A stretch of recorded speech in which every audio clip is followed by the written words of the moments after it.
a.m. It is 6:07 a.m. I'm 5 minutes away from the beach. I'm shaking it up to warm up, shake, rattle and roll.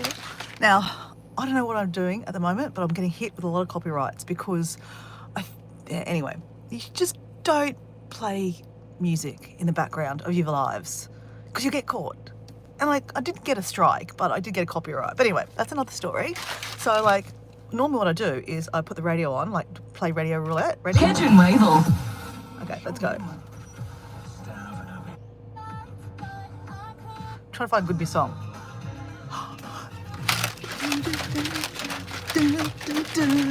Okay, just a couple seconds. Don't feel like. Oh yeah, cheap. Okay, turn it off because we'll get a strike. Okay, so yes, I'm about to go to sunrise. Hey guys, and the car is warmed up. Sunrise is happening behind me.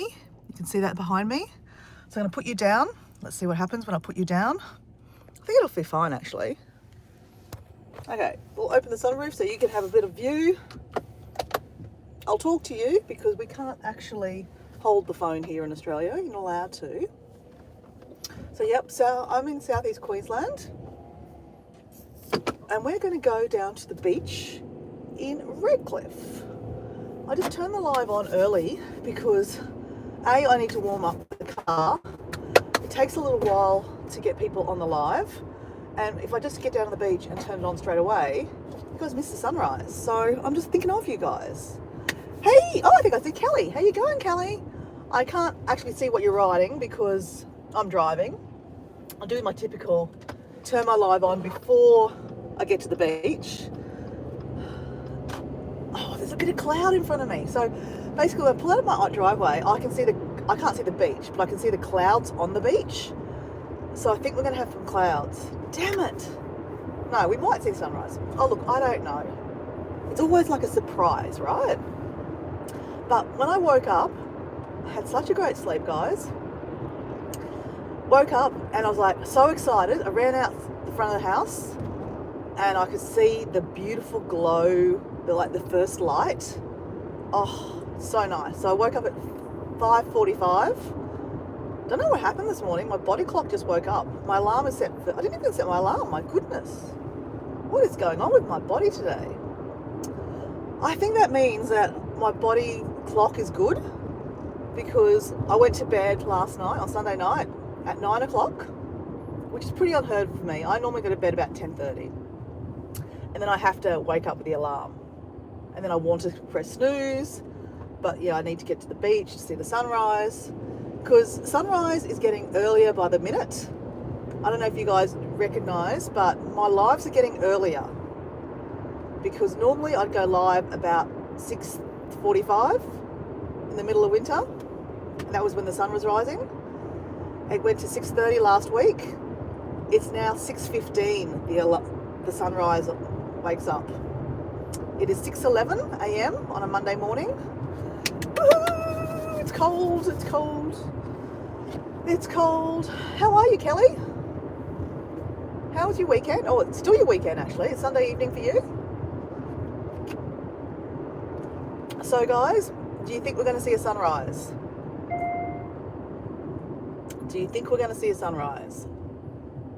The red glow that I saw, the first light, has kind of gone because the sun has kind of, well, even though the sun hasn't risen, it's light.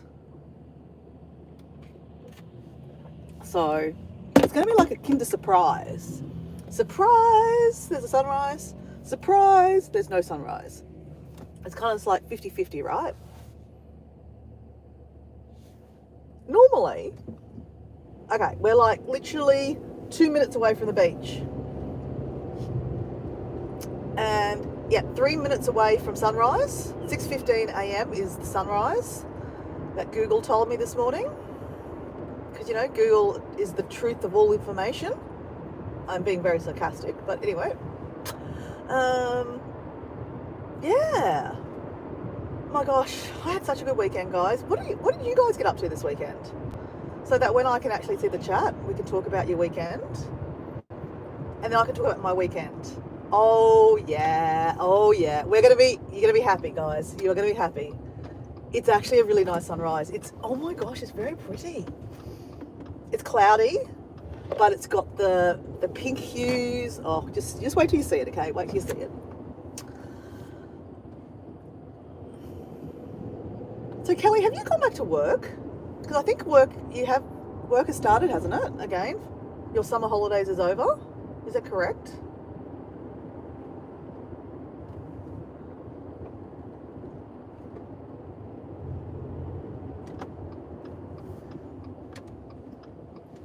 All right.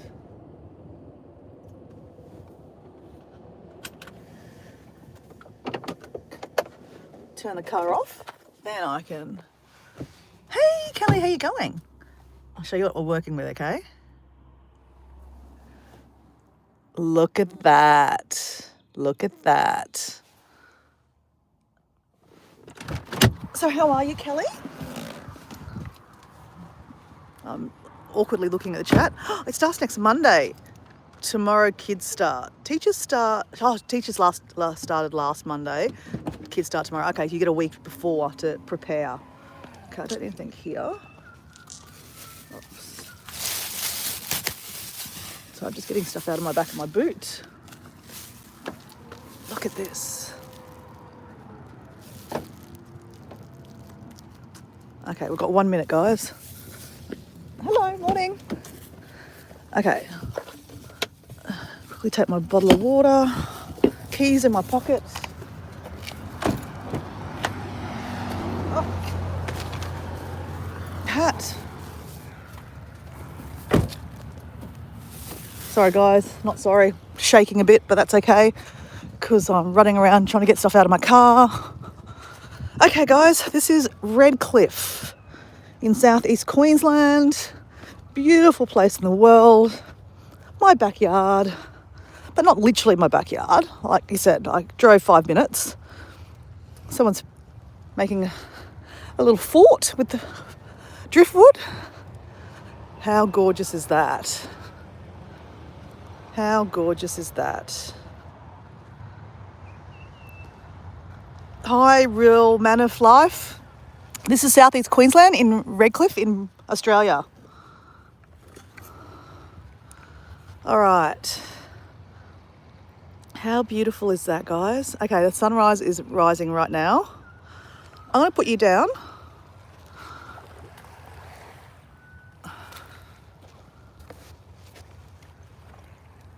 Okay.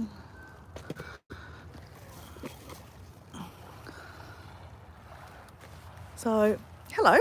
I'm Dora behind the camera, not hiding, just being sunrise. Okay, let's put this down so you can see the sunrise.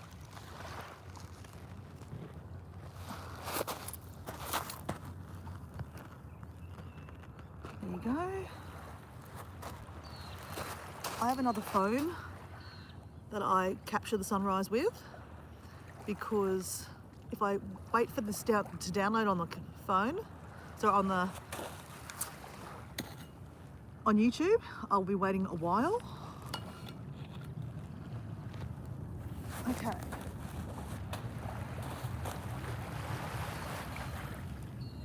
Hi guys, how you going? Maybe I'll flip this around. You might have a better view flipping around. There we go. That's probably a better view. All right. There's the sunrise. That's better. Okay, let me put you down so you guys can see that. I don't know, can you see that? Yeah, you can see that.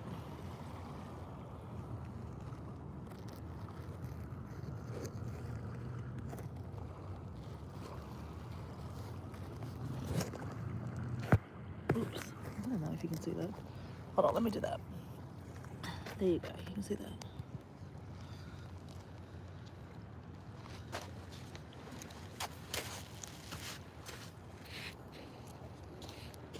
And then I'll put this down this way.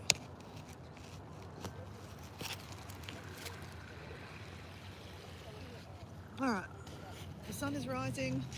I'm shaking.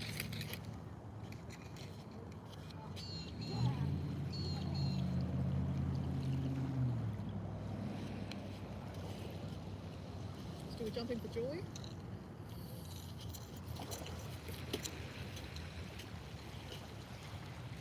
That's called jumping for joy because why not? It's joyful. It's joyful. It's joyful.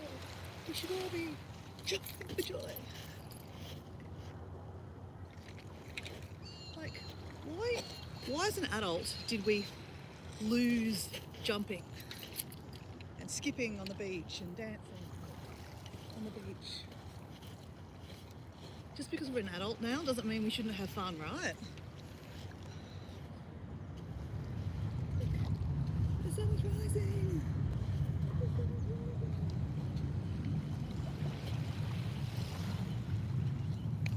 The sun is rising, guys.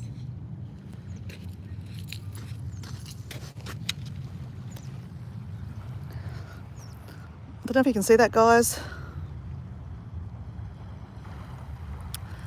That is the sunrise, guys. Happy Monday morning from your future.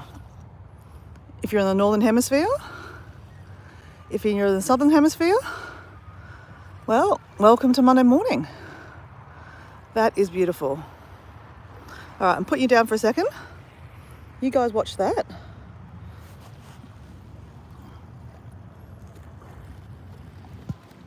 Oops.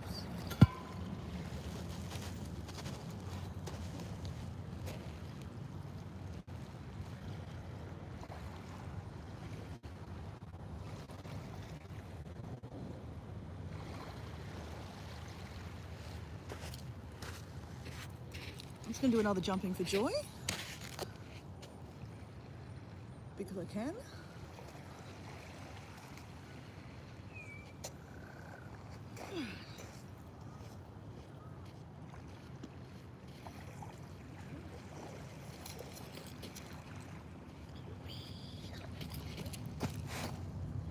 Whoops. Oh, shit.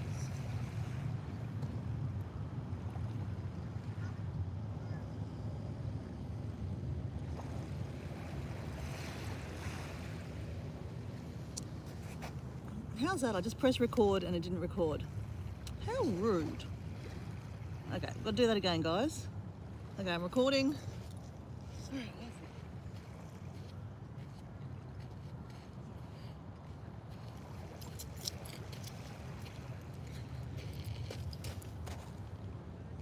All right, so we captured it on this phone.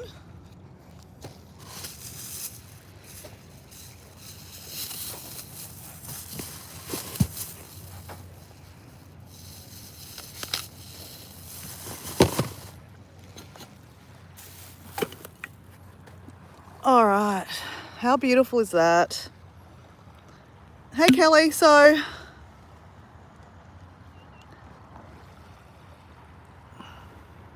hey, Kelly, actually, I just bought a rebounder last week and I've done, I think, one live now, rebounding. Yeah, rebounding's amazing. I've been wanting to get a rebounder for years. One of my, hey, Deb, how you going?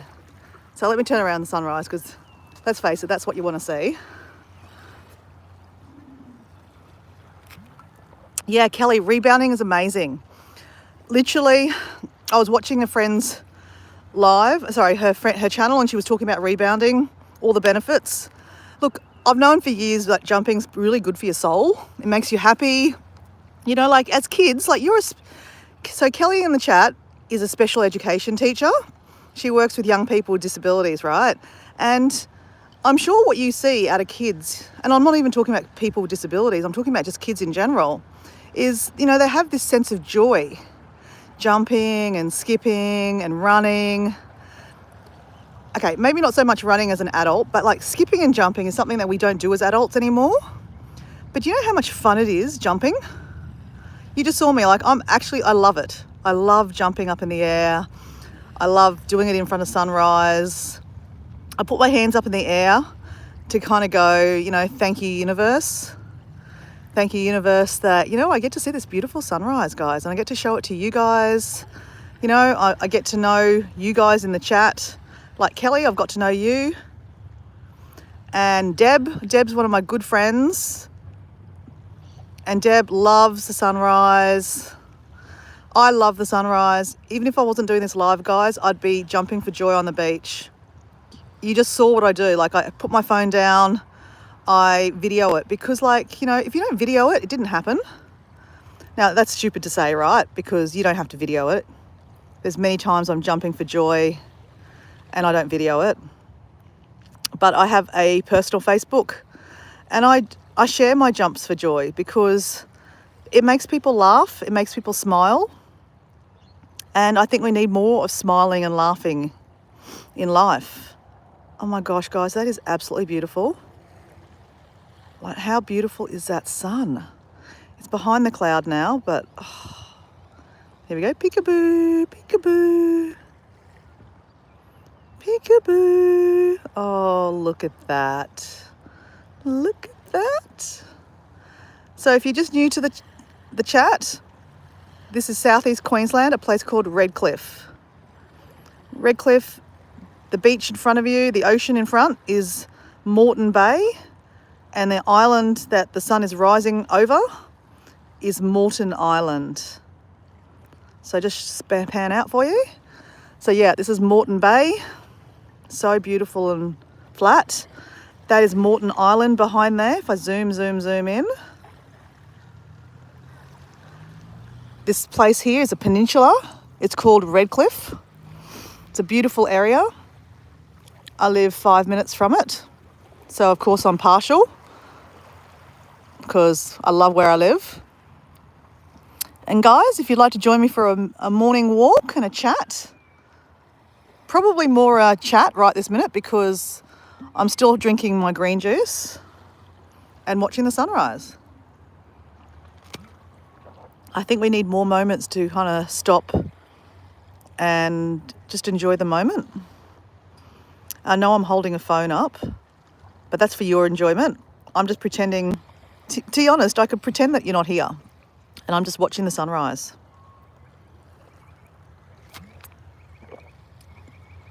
But I'm sharing it with you guys.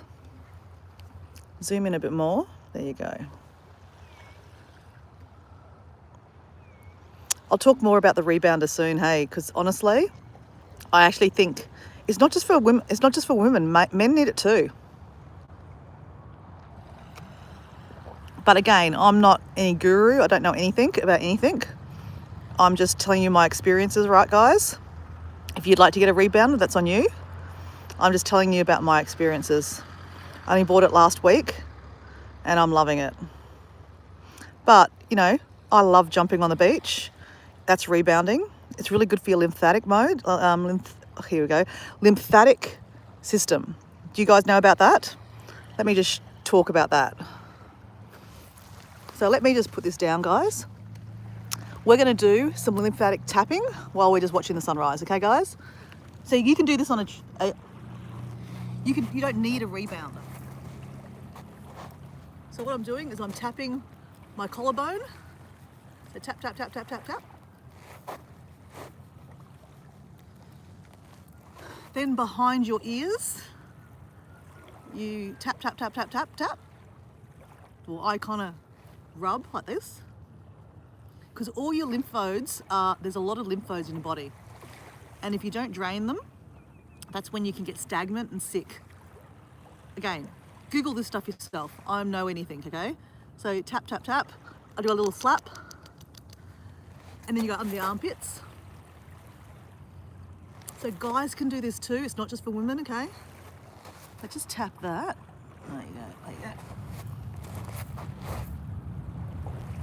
Tap. So you can do this at the same time, guys, right? But you can do it singly if you like. People walking past will be like, what is she doing? Okay, then you've got them in your stomach. So you go like this. Okay, let me just show you. Can you see my stomach a little bit better? There you go. So it's like rub-a-dub-dub, 3 bed in a tub.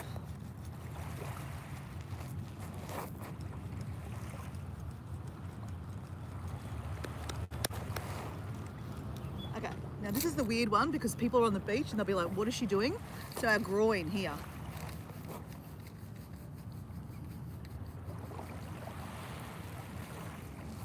I spend a bit more time doing that, but people are watching. Okay, your knees.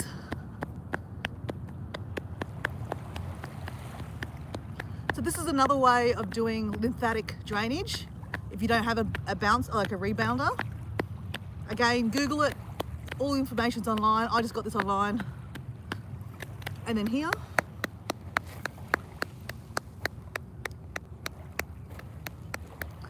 And then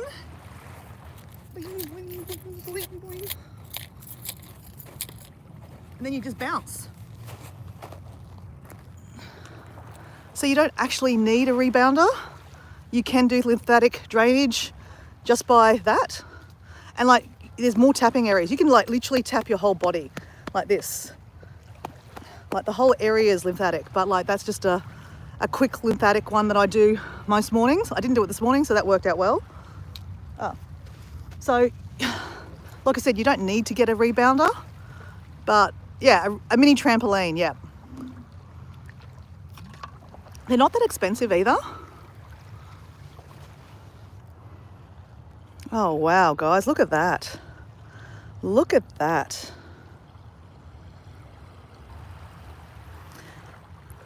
Deb, you could paint that for sure. Actually, one morning, I should come down and we should paint that. We could paint that together. Or you can just look at my video, my live, and paint it yourself. And you can tap the live, the rerun, I mean. Or even with this live, you can stop it and just paint that picture.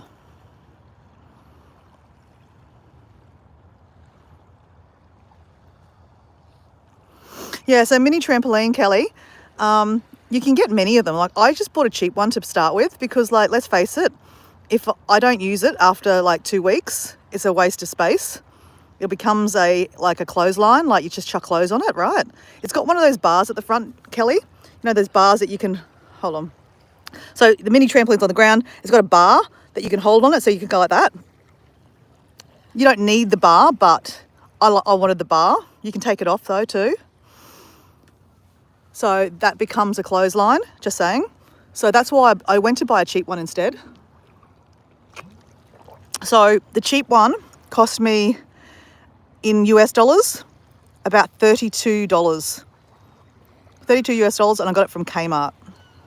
So I was looking at sports shops and stuff. Then a girlfriend came over and she goes, oh yeah, I just bought one from Kmart. And it's still in its box. So she bought it from Kmart and it's still in its box. So, you know, people buy these things and they don't use them. But I guess if you buy it from Kmart, it's cheap. You could say cheap and nasty. But, you know, I used it. I put it together. It wasn't that bad. And it's 100 kilo weight. I don't know what that is in pound. Like I'm about 80 kilos. So if you're like, I'm pretty tall. I wouldn't say that I'm skinny. I think I'm just average. So it holds my weight plus some. But for example, my partner Diego, he's a bit heavy. He's a bit more bulky than me. He can't fit. He's not allowed to use my rebounder. It's not for him. The weight is not for him.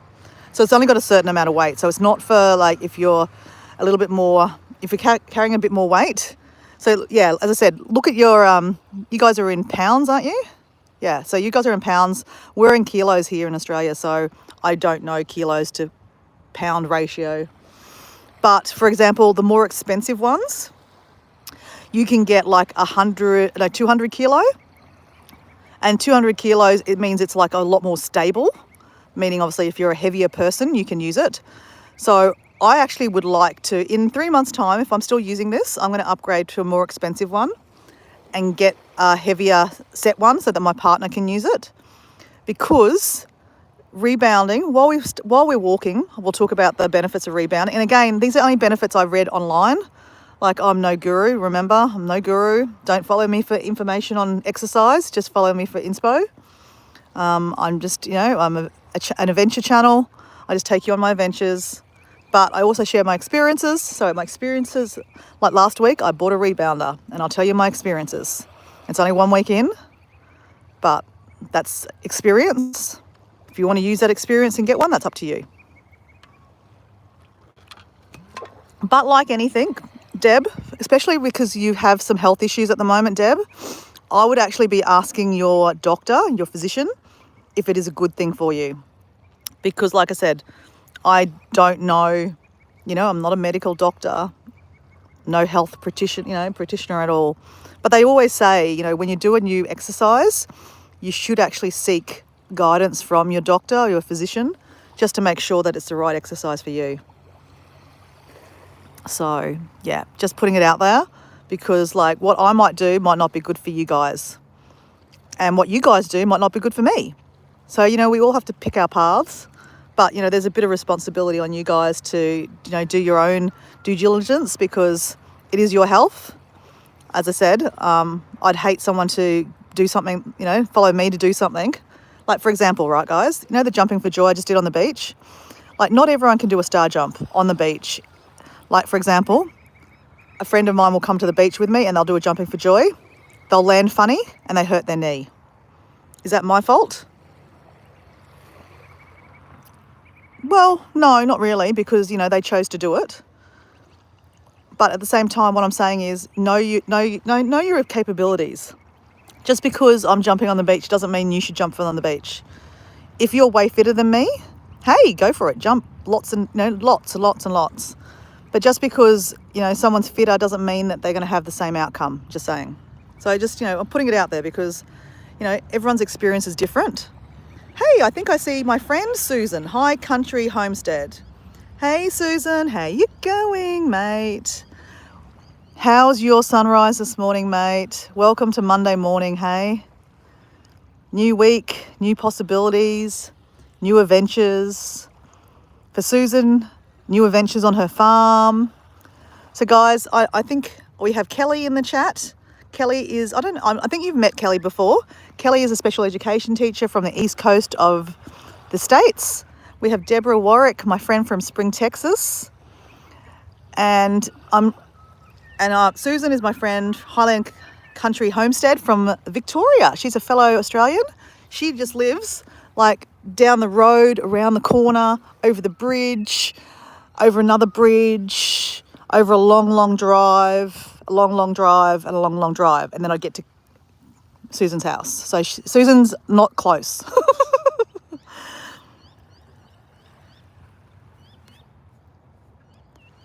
Hey, Ashley, this is sunrise. Yeah, this is Brisbane.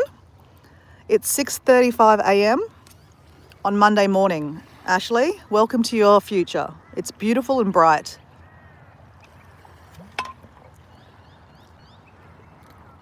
And Toby Pilot, hello, how you going? I'll turn the camera around. This is me, I'm Dora. Hey, welcome to my page. My page is full of lots of weird stuff. Not weird stuff, just random. I'm pretty random. I just do lives when I feel like I want to do a live. But there's a good chance that on Monday morning you'll see me at the beach doing a live here. Jumping for joy. I'm waving at you. This is Redcliffe in southeast Queensland. This is Moreton Bay. It's a beautiful bay. There's an island over there called Moreton Island. That's the sunrise. So Redcliffe is a peninsula. It's a beautiful little place. We don't have waves like the Gold Coast or when people think of Australia, they think Bondi Beach. There's lots of waves. You get tumbled by the beach, by the ocean. It's pretty flat, guys, here. Pretty beautiful for sunrise. Pretty beautiful for stand-up paddleboarding. There's no one out here at the moment stand-up paddleboarding, but you could imagine a stand-up paddleboard right now would be absolutely stunning. And I'd probably just be crazy enough to take you out there on a live and to do that with you one day. I just gave my stand-up paddleboard away. It was a bit heavy. I'm looking at buying one of those inflatable stand-up paddleboards because they're light. The original stand-up paddleboards are quite heavy and you need to carry it on a roof rack. I don't have a roof rack. I mean, I could put one on my car if I wanted to, but the act of lifting it on the car, it's not exactly easy. So, yeah. So guys, welcome to the chat. It is warming up. Okay, I'm going to finish my rest of my juice. I've got green juice and then we'll start walking, guys.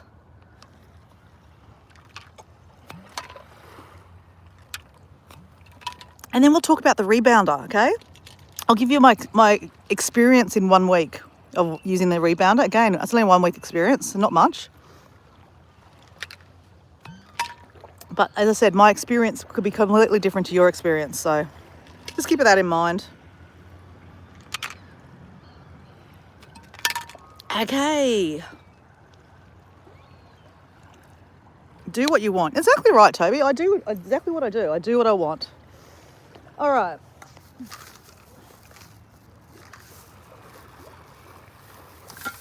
So guys, I might just leave you here for a second. I'm going to go back to my car. So I'll let you see the sunrise. Chat amongst yourselves. It just fell down. Well, where's the sunrise? There we go.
All right, guys, I'm back. I'm just going to plug in. Hey, Maddie, how you going? Very appropriate, Maddie, you just turned up because say which way I go, left or right? And guess what I just saw? A pelican. So it's just appropriate that my friend Maddie, who loves ducks, which is a bird, right? So a pelican's just a different version of a bird, right? Different version of a duck. So let me zoom in, show you. There's pelican. So we're just going to go nice and quietly because we don't want to disturb Mr. Pelican. But if you've watched my lives, you know that these pelicans are quite friendly. Not friendly that we're going to pat it or feed it, definitely not. But we don't get too close, but we can get close enough.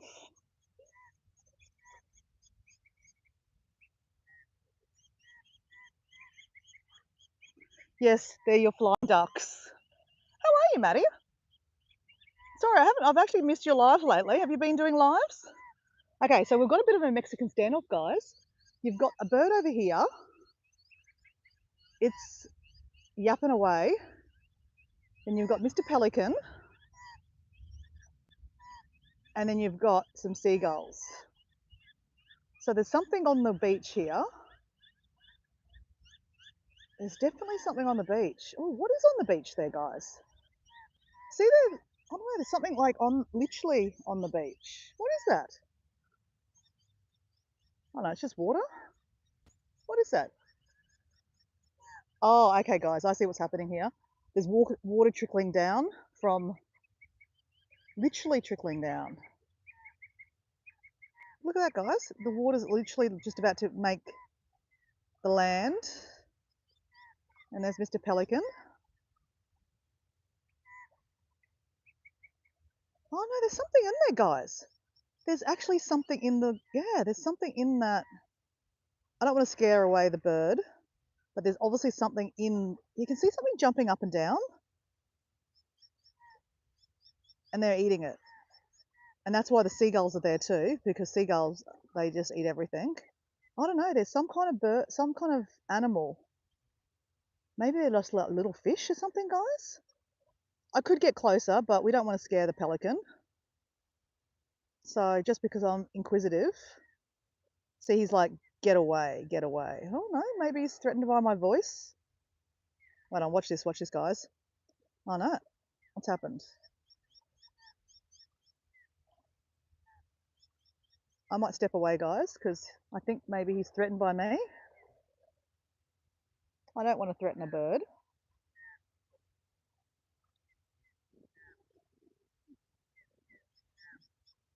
But there's definitely something on the beach there, guys. I don't know what that is.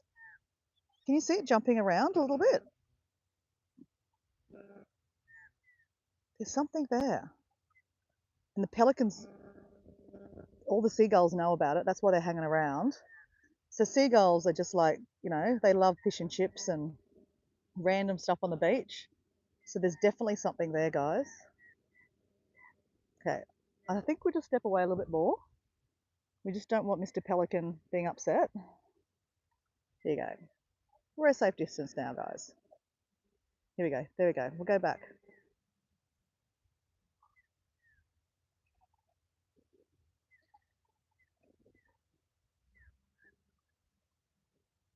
Yeah, see, he's definitely eating something, guys. Hey, Miss Paula, how you going?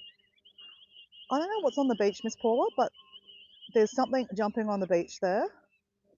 The pelican is definitely wanting to eat it. The seagulls are definitely wanting to eat it.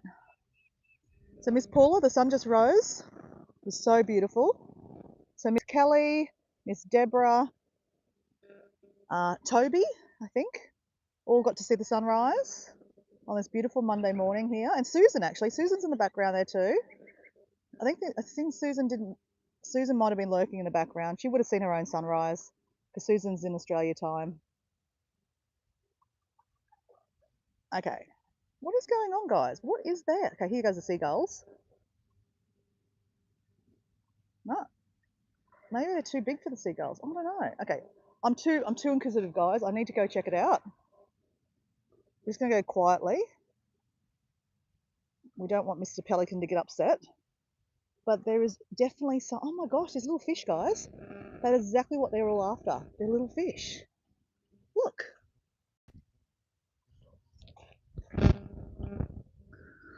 Oh my gosh, they're little fish. Oh my gosh. It's little fish. Oh my god, how come they're out of the water? I wonder if they've come down. Oh, maybe they've come down the stream. Maybe there's a storm draw. No. All right. Well, you know what? My first intention is to pick them all up and chuck them in the water. But you know what? Sometimes we should just let nature take its course. Because, like, you know, this is nature. That's pelican food. That's seagull food.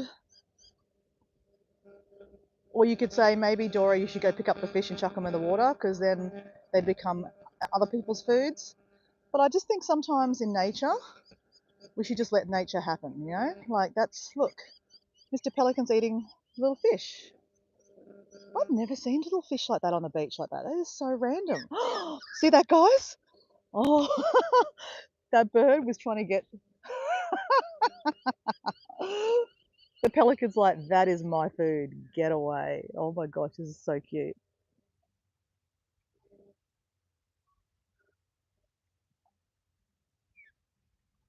Ah, Maddie, you didn't miss it, mate. There's the sunrise there, mate. It's risen. It's going to rise for you tomorrow. It's going to be lovely for you tomorrow too, Maddie.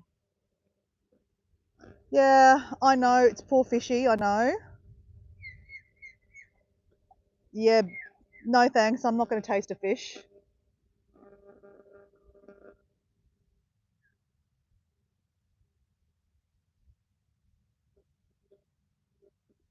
No, you know what? I wouldn't eat it because this is fish food. It's pelican food.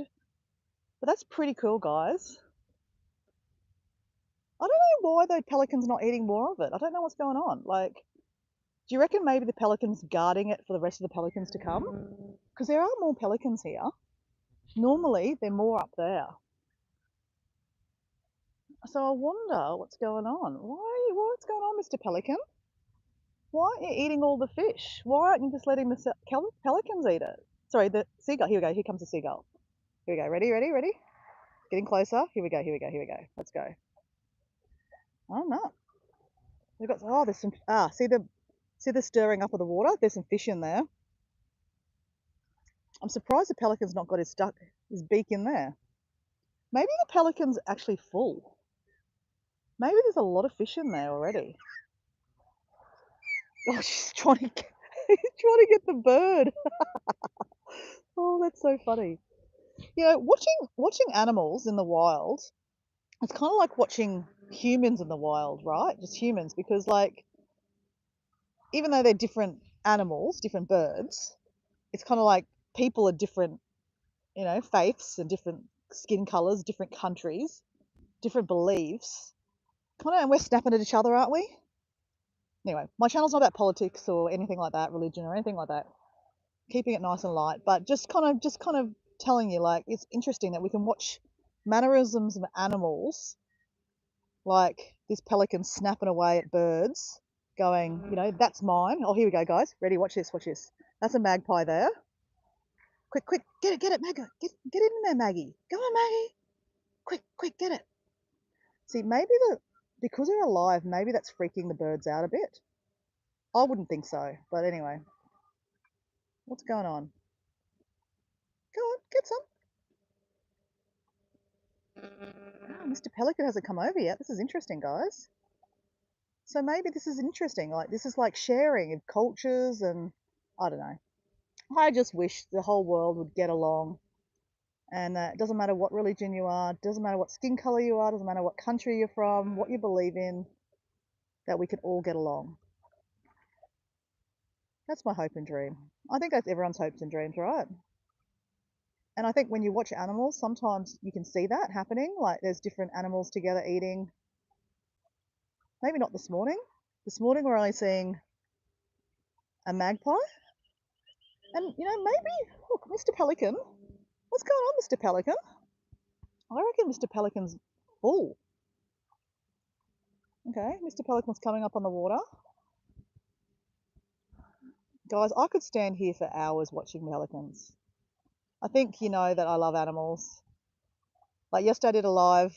I went to visit my dad at the cemetery and I saw the kangaroos, and I knew my friends would love to see the kangaroos. And Deb, you got to see the kangaroos. And our friend Susan from High Country Homestead, she would probably have many kangaroos on her land. And a question for you, Susan. I mean, I know you'd be an animal lover, but you also, you know, you grow things on your property. So I was telling guys on the live yesterday that in some properties in Australia they have licenses to actually shoot the kangaroos because kangaroos can be a menace. And I know that people from international, like watching, think that's so cruel. Like, how could you kill a kangaroo? I mean, I don't know if I could do it personally, but I'd just love to know, Susan, because you live on the land. So Susan has a homesteading channel. Everything about like looking after animals on the yard, in the land. Oh, you just pulled a bit. Oh, see that? The pelican just literally pulled out a feather out of his back. And she looks, you know, she grows plants. She tells you what she does with her chickens. She does a lot of really cool things. But she has on 360 acres, so I don't know for the Northern Hemisphere what that means to you, but it's a lot of land. Okay, just saying, a lot of land. And you'd have kangaroos on it. How do you feel about the kangaroos? Can I tell you, my mum, she only has 2.5 acres, so hardly anything compared to Susan, and she's not happy with the kangaroos. She thinks they're cute. She doesn't have a license to kill them, but she does shoo them away because they jump on her plants. And my mum grows her food. So, you know, that's how she feels about animals like that, you know, like bush turkeys, they come and they dig up her plants that she just planted. And, you know, it's disappointing when you just planted some food, literally, you know, planting food and then something, you know, an animal eats it. Like, you know, that's why at home, I have cages over my mixed lettuce so that the animals can't get into it. So yeah, Susan, what's your experience? Those fish are probably dead now. Guys, now I feel like I'm obligated to. What is going on, Mr. Pelican? Okay, I might move away, guys, because I think I think I'm pissing off the seagulls. They're scared of me. I just don't want to get in the way of wildlife, right, guys? But yeah, Susan, what's your experience?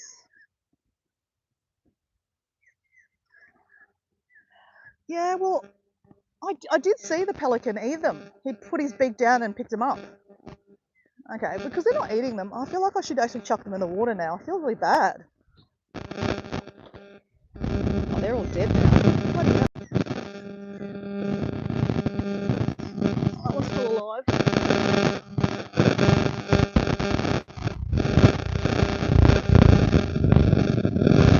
I'll just chuck a few of them in the water, okay, that are moving. Because the rest of them have died now.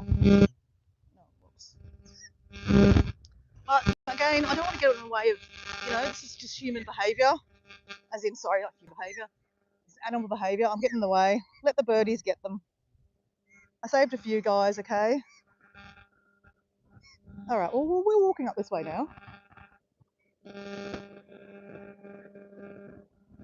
Okay, so you have a fence around the house, so kangaroos rarely come into the garden. Rabbits and wombats are my biggest problem. Okay, so this is interesting, guys. Like, for a nature lover, like wombats are so beautiful, but obviously for Susan, they're a problem because they can get through her fences. Rabbits and wombats are a lot smaller. Kangaroos jump, where wombats just go straight under the fence. And wombats, even though they're so cute, they eat her plants. So what do you do? Like, I can't tell you what my mum does about different things because it's just not, I just won't say. But yeah, like animals can be a real problem on property because they get into your, like Susan is self-sufficient. That's what her channel's about, being self-sufficient on the land. And, she grows her own food, she barters with other people. So if a wombat eats all her broccoli or cauliflower, she's got less to swap with her friends for other, products that she might need. Yeah, so yeah, wow. So how many wombats do you reckon you see on your property? I'm obsessed with wombats, Susan. So this is interesting to hear because I see wombats on a holiday, right? And they're all cute and I just think, oh wow, wombats are so beautiful. So people watching or listening to this, have you ever heard of a wombat? Because they're only found in Australia and they're only found in certain areas in Australia too. Like they're not in my area, though I'd love to see a wombat in the wild in my area. There is a place, northern Queensland somewhere inland, that there is some wombats. So there's a place in New South Wales. Victoria has quite a few wombats, but Tasmania, famous place called Cradle Mountain in Tasmania, a place called Ronnie Creek. When you drive into Cradle Mountain, there's a special creek, and that's where the wombats hang out and they breed. They love this wild grass. Actually, no, what's the grass called? Some kind of heath.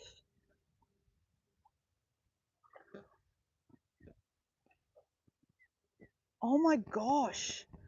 So, wombats have destroyed at least 2 of my paddocks, and I mean destroy. So you mean they dig up? They dig, don't they? They burrow into the dirt, don't they? I have a wombat on my channel, Dora. I have several shots. Oh my gosh. Okay, I'll be checking that out, guys.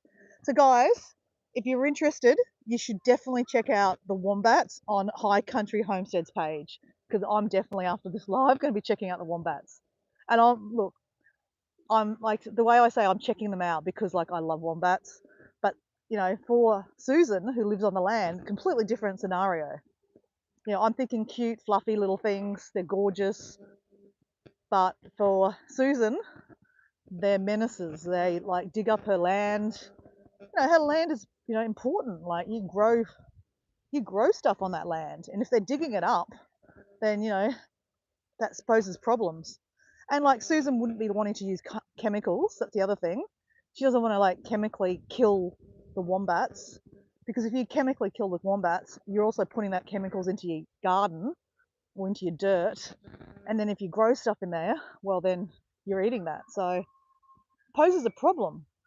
And like you can't she can't shoot them. I don't think there's such thing as a shooting license for a wombat. I'd hate to think that, but at the same time, I get it, because like my mum is forever going on about bush turkeys. So guys, I don't know if anyone knows about bush turkeys, but they pose a problem for a lot of people on properties. Even in suburbia, guys, there's bush turkeys running out in people's yards here, even in suburbia. Like, I live in suburbia. So yeah, a random bush turkey will just jump in your backyard and completely dig up your backyard. Hey, so guys, I'm just walking up. Do you remember I was showing you the boat on the beach? If I zoom in, guys, the boat has been chopped up into a million little pieces. So this happened all last week. And I don't know what's actually happening, because there's some locals over here. I don't know if they're locals, or maybe they're people going to pick up the strap mattle. We can have a chat, but we'll get there in a second. Okay. My cows fall into the wombat burrows. Oh my gosh, I can't get them out. And oh my gosh, I've lost 2 cows that way. The burrows are that big. I think you can apply for a license, I believe, for a wombat. We don't have bush turkeys. Oh my gosh. Oh my gosh, Susan, I'm so sorry, because your cows would be like, yeah, cows are so big. I don't know. I mean, every animal's got their own special power, but I know, cows have this special power. They're big energy. They're big animals. But like what Susan's saying, like these cute things that I'm saying they're so cute, right? Have dug massive burrows, and her poor cows have fallen into them, and they get so heavy. Oh my gosh, my heart, like, I just want to send you a hug. I've got to stop, because I can't imagine how you'd feel when you see your poor cow, that's your pet, stuck in a hole and you can't physically pull it out because cows are so heavy. My heart breaks. I just want to like hug you and just go, oh, because like, for example, my mum farm, the next door neighbours have cows, and they sometimes go into her land, and if they go into her dam, like, she can't get them out, but she has to ring, the neighbours and say, hey, your cow's in my my land, like my dam, get it out. But if it's your particular cow, like, it's your responsibility. But look, I know, and also Susan, you're solo lady, and I know you've got a daughter. But yeah, cows are heavy. You need equipment, don't you? Like heavy, like a forklift.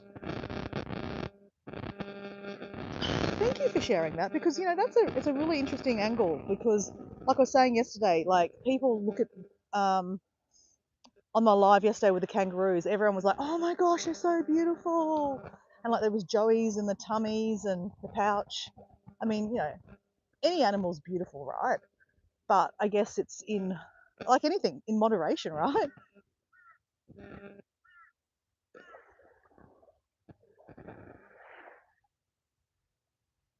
Oh, Maddie, you need to look up wombat. It's spelled WOMAT.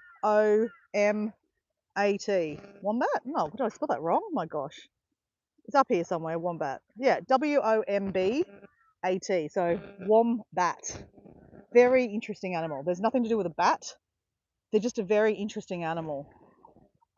But now that you've heard the experience of what they can do, be interesting to see what you do, like when you go Google it, and see what you think. But yeah, same with kangaroos. Like, I mean, there's many animals. Camels. There's wild camels in the middle of Australia that are, just multiplying and causing ruckus. Like, we have toads, like cane toads. Cane toads were introduced to Australia by, the Europeans when they came over here to look after the cane, like there's sugar cane. But they've caused massive problems, and they're now just exploded. They're in my backyard. They cause problems. If they spit at the animals, they can kill them. And like, you definitely don't want to eat one, that's for sure. You run over them. People hit them with golf clubs. It's horrible. It's horrible, but yeah, it's really sad, like, because there's too many of them. And like rabbits, for example, we're not allowed to have rabbits in in Queensland at all. No rabbits allowed at all. But in New South Wales, you're allowed to have rabbits.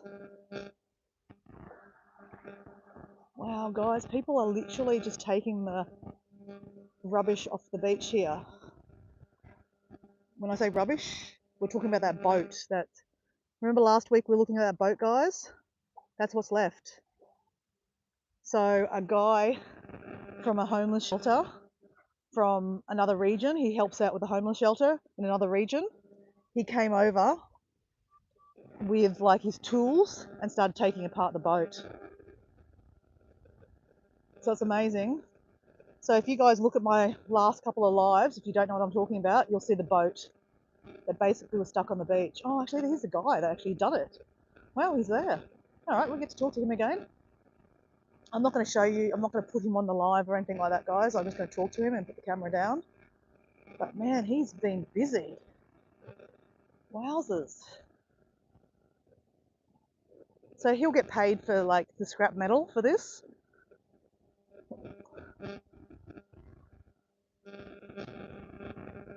So basically, the guy that was homeless was given a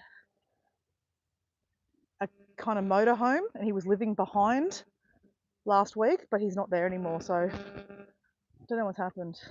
But guys, I'm gonna put the camera down. I'll show you guys later, okay? I just want to have a chat with this guy.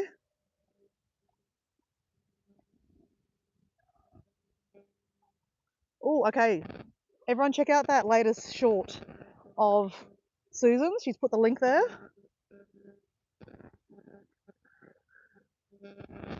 I just don't want to show these guys me filming it, okay? So I'm going to put it down, okay, guys? So if you want to go away, you can go away. It doesn't matter, or you can listen. I'll take my headphones off.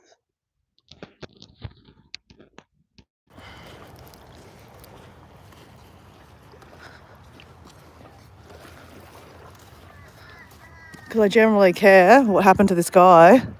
Because, yeah, poor guy, you know, he did hurt himself. Like, not hurt himself, but like, you know, it was a bad situation what happened. I can't believe that's the end of a boat. Far out. You can see the front and the back of it.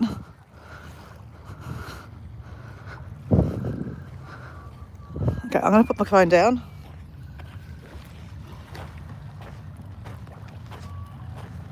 Okay, I'll show you.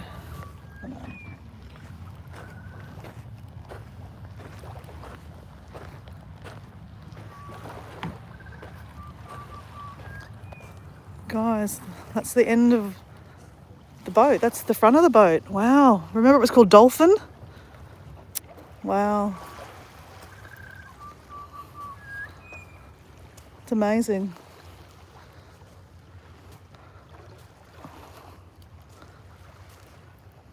So everything of value has been taken off it. I guess they've just stripped it completely back.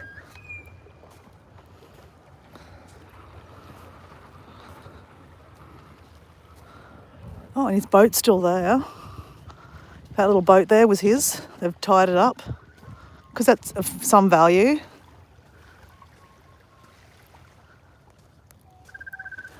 So I was very sad. Very, very sad seeing someone's, you know, boat getting chopped up. But I guess at the same time, it was really, there was nothing they could do to it. Like, it's not salvageable, right? Anyway, I'm just gonna put the camera down, so I'm gonna have a chat to the guy, because that guy single-handedly took that apart. Like, that's bloody kudos to him.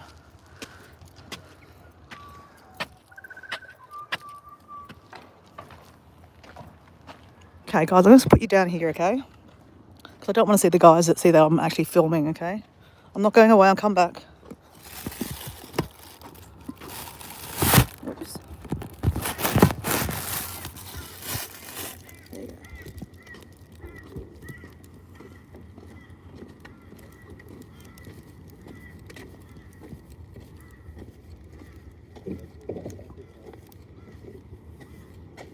You're right, you've done a good job, mate.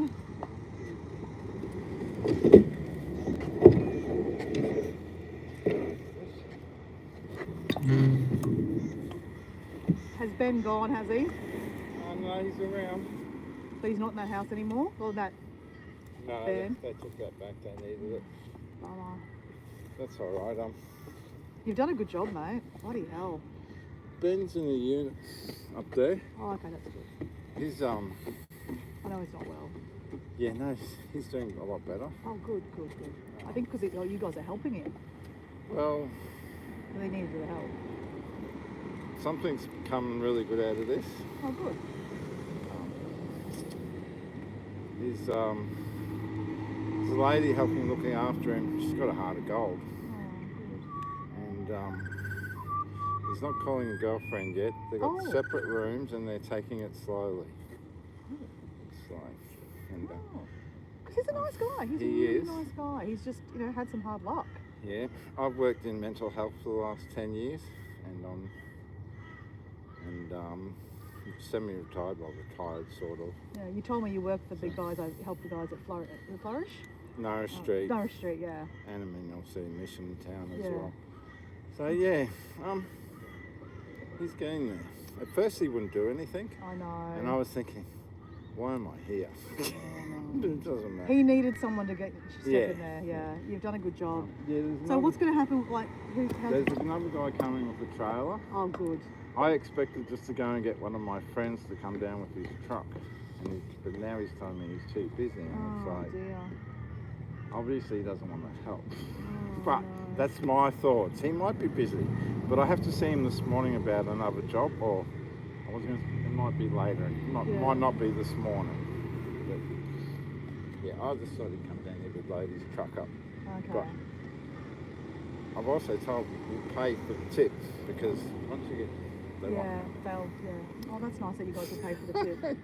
Is that the organisation will pay? No. Are you going to pay? Yeah. Oh, mate. Yeah, no. I'll give you $50 later. I haven't got Oh, cash on me, but don't I'll give you worry some about money. it. Don't worry about it. If anything, just donate $50 to the GoFundMe page. Oh, has he got a GoFundMe page? Yeah. So, What is it?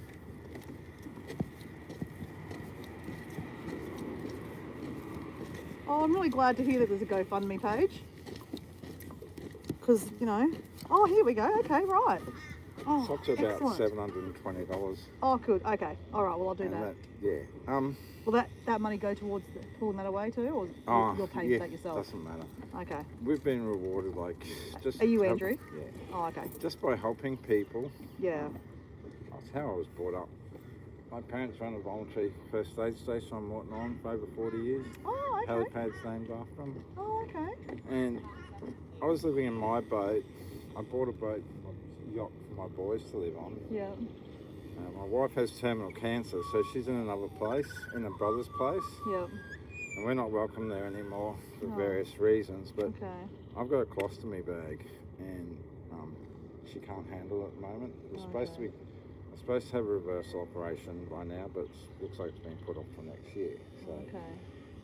I mean, she can handle, she can't sleep with me in the Yeah, same bed. I get it. Yeah. But out of this, we got a rental as well. Oh, good. Yeah, well, we just met this woman. She was a self-confessed atheist. I'm a Christian. Okay. Shared Matthew 24 in the Bible with her.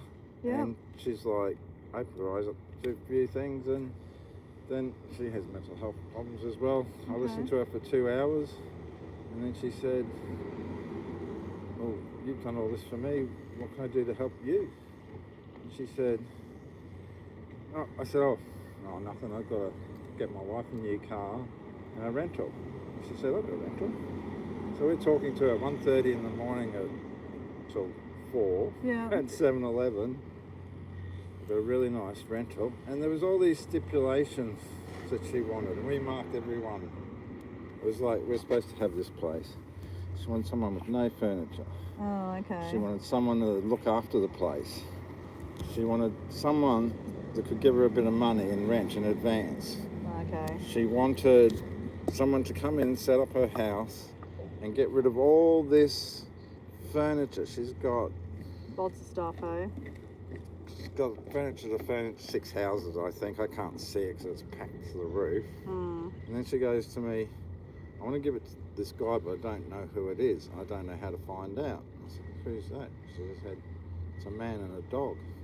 I said, oh, you mean Bo from Norris Street? She goes, yeah, that's him. I volunteer for it. Yeah. It was just It's nice, yeah, Our connections, yeah. our house burnt down. Our Oh, landlord, dear. but 18 months ago, we lost all the furniture and everything. But Okay. we've got a beautiful place on Morton Island. We're You're grateful.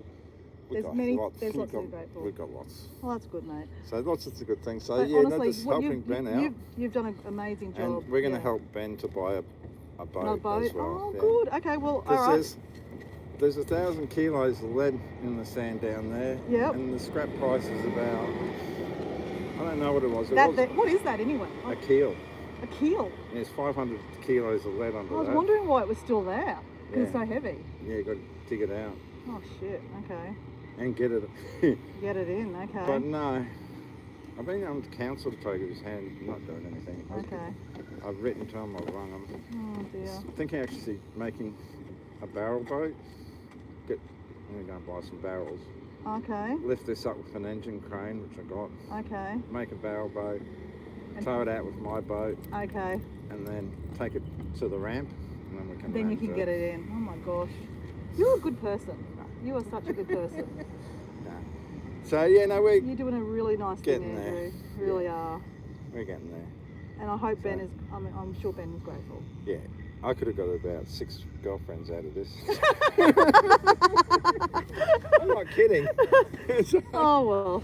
Well, I mean, look, hey, it looks like Ben's got a girlfriend out of it too. Yeah, no, well that's good because like he was homeless, Yeah, I know. That's beautiful. and I've said in the thing, No, you you wrote know- a beautiful thing there. I'm fundraising for lost it. Is now homeless, tough times. Yeah. Ben has to have Yeah. boat on beach, whatever. Yeah, Find any donations or help manual labour, highly appreciated in these tough times. So yeah. so let's stop Ben from having to live in a tent. Yeah. We've done that. Good on you. But Congratulations. we didn't do it. The community's done it. No, well this lady, she's a large lady, Yeah. but it doesn't matter. Doesn't matter. No, and so funny, she ran into the water and I didn't even realise it was her. And ugh. And that doesn't yeah. matter. Yeah, no. Loves Love, right? and she has got a heart of gold. Oh, So- I'm really glad to hear. So he's being looked after, Oh, and good. his mental health is a lot He's better. happy. Yeah. He's a good place. So Look, yeah, this would have hurt anyone's mental health. Let's face it, regardless if you had mental health or not. I've lost a boat before. Yeah, So. you know it hurts. It hurts. Okay, well, I haven't seen this on the local pages, so no one's shared that on the local pages because no one has. I'll share I it. could say, yeah. I'll take a photo of it and I'll share it because I'm Yeah. on the local pages because That'd I be hadn't seen great. it. That's why when you said that, I was like, oh, where is it? Yeah. Okay, cool. All right, I'll That'd share be that. great. Okay. Thank you very much. Yeah. What's your name again? Mutiara. Mutiara. Yeah. No, thanks, Andrew. Because No, honestly, thank you, Mutiara. I sent my partner is Ben too, and I Yeah. sent him down the first day. It was just a mess because like he just didn't do anything. So I just helped pull his clothes off the road, off the street, basically. Yeah, no, well, he's moved from. Yeah, I know. I What do you saw. think about- he's done so well. He's He's moved done. Yeah. from out there Yeah. to there to there. Oh, it'd be nice to see But- him as a local. That's it. Yeah. So, But for you, mate. and now Good they're work. also where they are. They're subdividing those units. Okay. So she's been renting there for 5 years. So she wants to buy as well. Oh, okay. So at least she's financially stable. It's good. Well, I don't think it's going to be easy. So I'll need at least 2 of them because they're charging them 750,000 a unit. Oh, that's a lot. So That's a lot. you need 2 people working Yeah. decent jobs to pay the mortgage. Yeah, true. And hey, all things are possible. So Yeah. he's not homeless anymore, so it's great. All right. Well, I'll share this on my page. Yep. And yeah, get that something with that done. Yeah, that's great. But you know, good work, Andrew. Like honestly, Yeah, I thank was you. walking up the beach going, "Wow, you've been busy." Yeah. So someone will come and take this away today. There's a guy coming with a trailer. Okay, because this is all going to be was- rubbish. Yeah. No, I was hoping the council would do a roadside collection. Teasing. Yeah. No, okay. we're going to start loading up this. I can go and pick up a small trailer, but Yeah. I was expecting a mate to bring. There's a guy coming at with 8:30 with a trailer. I've only Okay. talked to him on. Well, He might not let me even see where come. let me see where my partner is too. And he might better come out and help you move stuff too. Yeah. Okay. Yeah, well, we've got to Alright. go for a few hours this morning, then we're Okay. going to come back. So, All right. Well, I'll get him. Yeah. yeah. Because yeah, at least you need some more manpower. Okay. Good work anyway. Thank you. See you, Andrew. I'll share that and get some more money for you.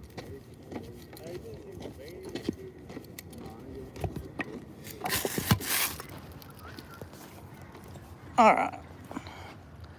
Oh, you guys are still there.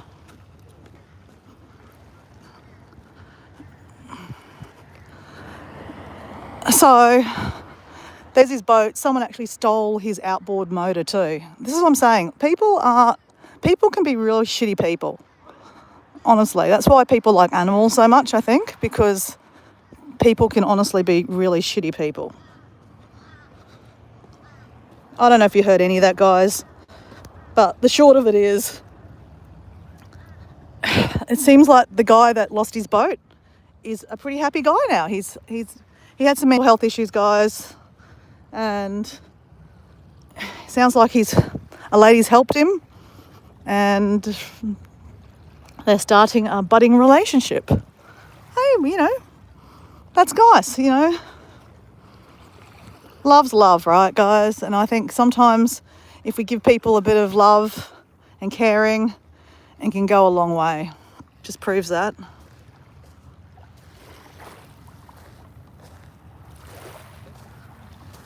I sound surprised about what, love? Or...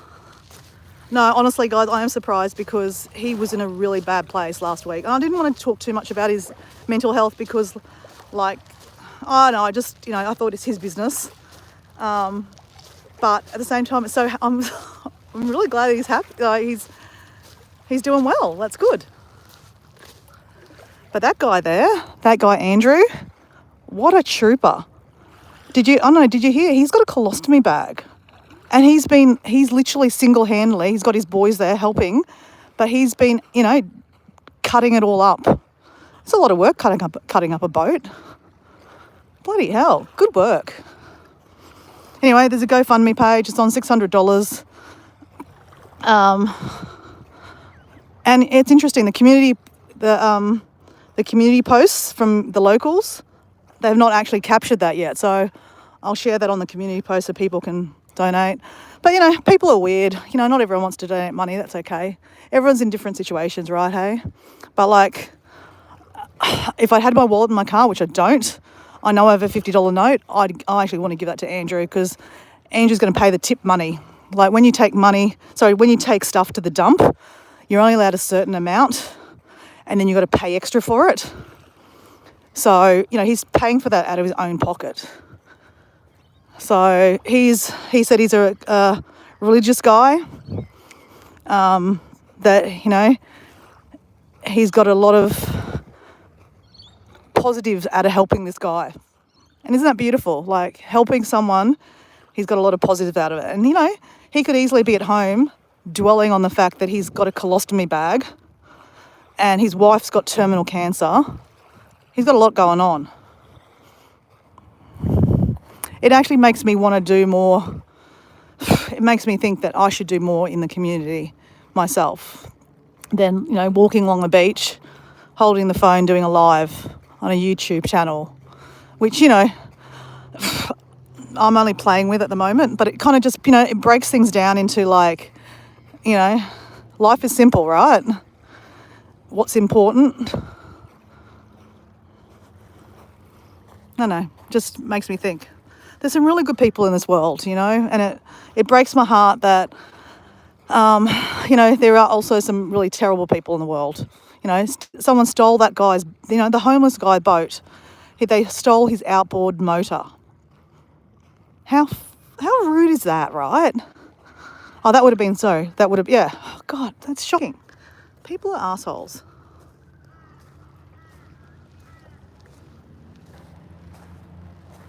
Yeah, well, actually, yeah, you're right, Kelly. I can't do everything. This is the other thing, right? You can't do everything in this world. Oh, look, Pelican's following us.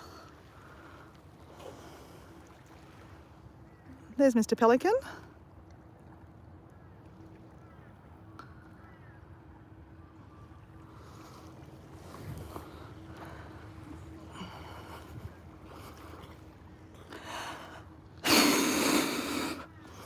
No, but honestly, if you guys are watching this and, you are also suffering for something, just sometimes I'm not suffering for anything, guys, so I can't really speak for myself, right? But, if you look at that guy, He's just helped take apart a boat. He doesn't get paid for that. He's obviously not working. He's probably on sickness benefits. I'm just, again, generalising, guys. I don't know his details. But, or maybe he works part-time, and in between working, he's taking apart a boat that he doesn't even know the guy. Guy Ben, who's homeless because of the boat breaking down and then, you know, basically falling upon the rocks on the beach and then getting washed up on the beach. He doesn't even know Ben, but he knew that this guy needed help, because if you leave that boat there more than 28 days, the local council will tow it off the beach at a very expensive price, and you'll get an expensive bill, and, you know, it'll affect your life, because, you know, he won't be able to get a loan till he pays that bill off, and I'm sure it's probably be a lot of money. So, you know, what that guy's just done, help that guy take apart that boat, is like magical. Yeah. Like I said, I saw the guy on the first day, and he was an absolute mess. He was so traumatised by the fact that his poor boat, that, you know, all his savings are, you know, is basically ruined on a boat. On a beach. He's far away from his family. His family live 3 hours away from here. And all he had was the clothes on his back. I mean, I don't know what I'd do in that situation. What would you guys do?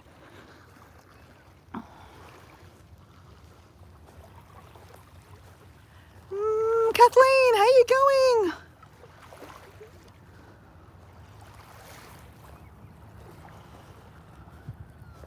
Hey Kathleen, how you going? Welcome to Monday morning. It is a beautiful Monday morning. Your future is bright. Just saying, Kathleen. Your future is bright and sunny, and you need sunglasses. And Mr. Pelican is still following us. See, look, Mr. Pelican.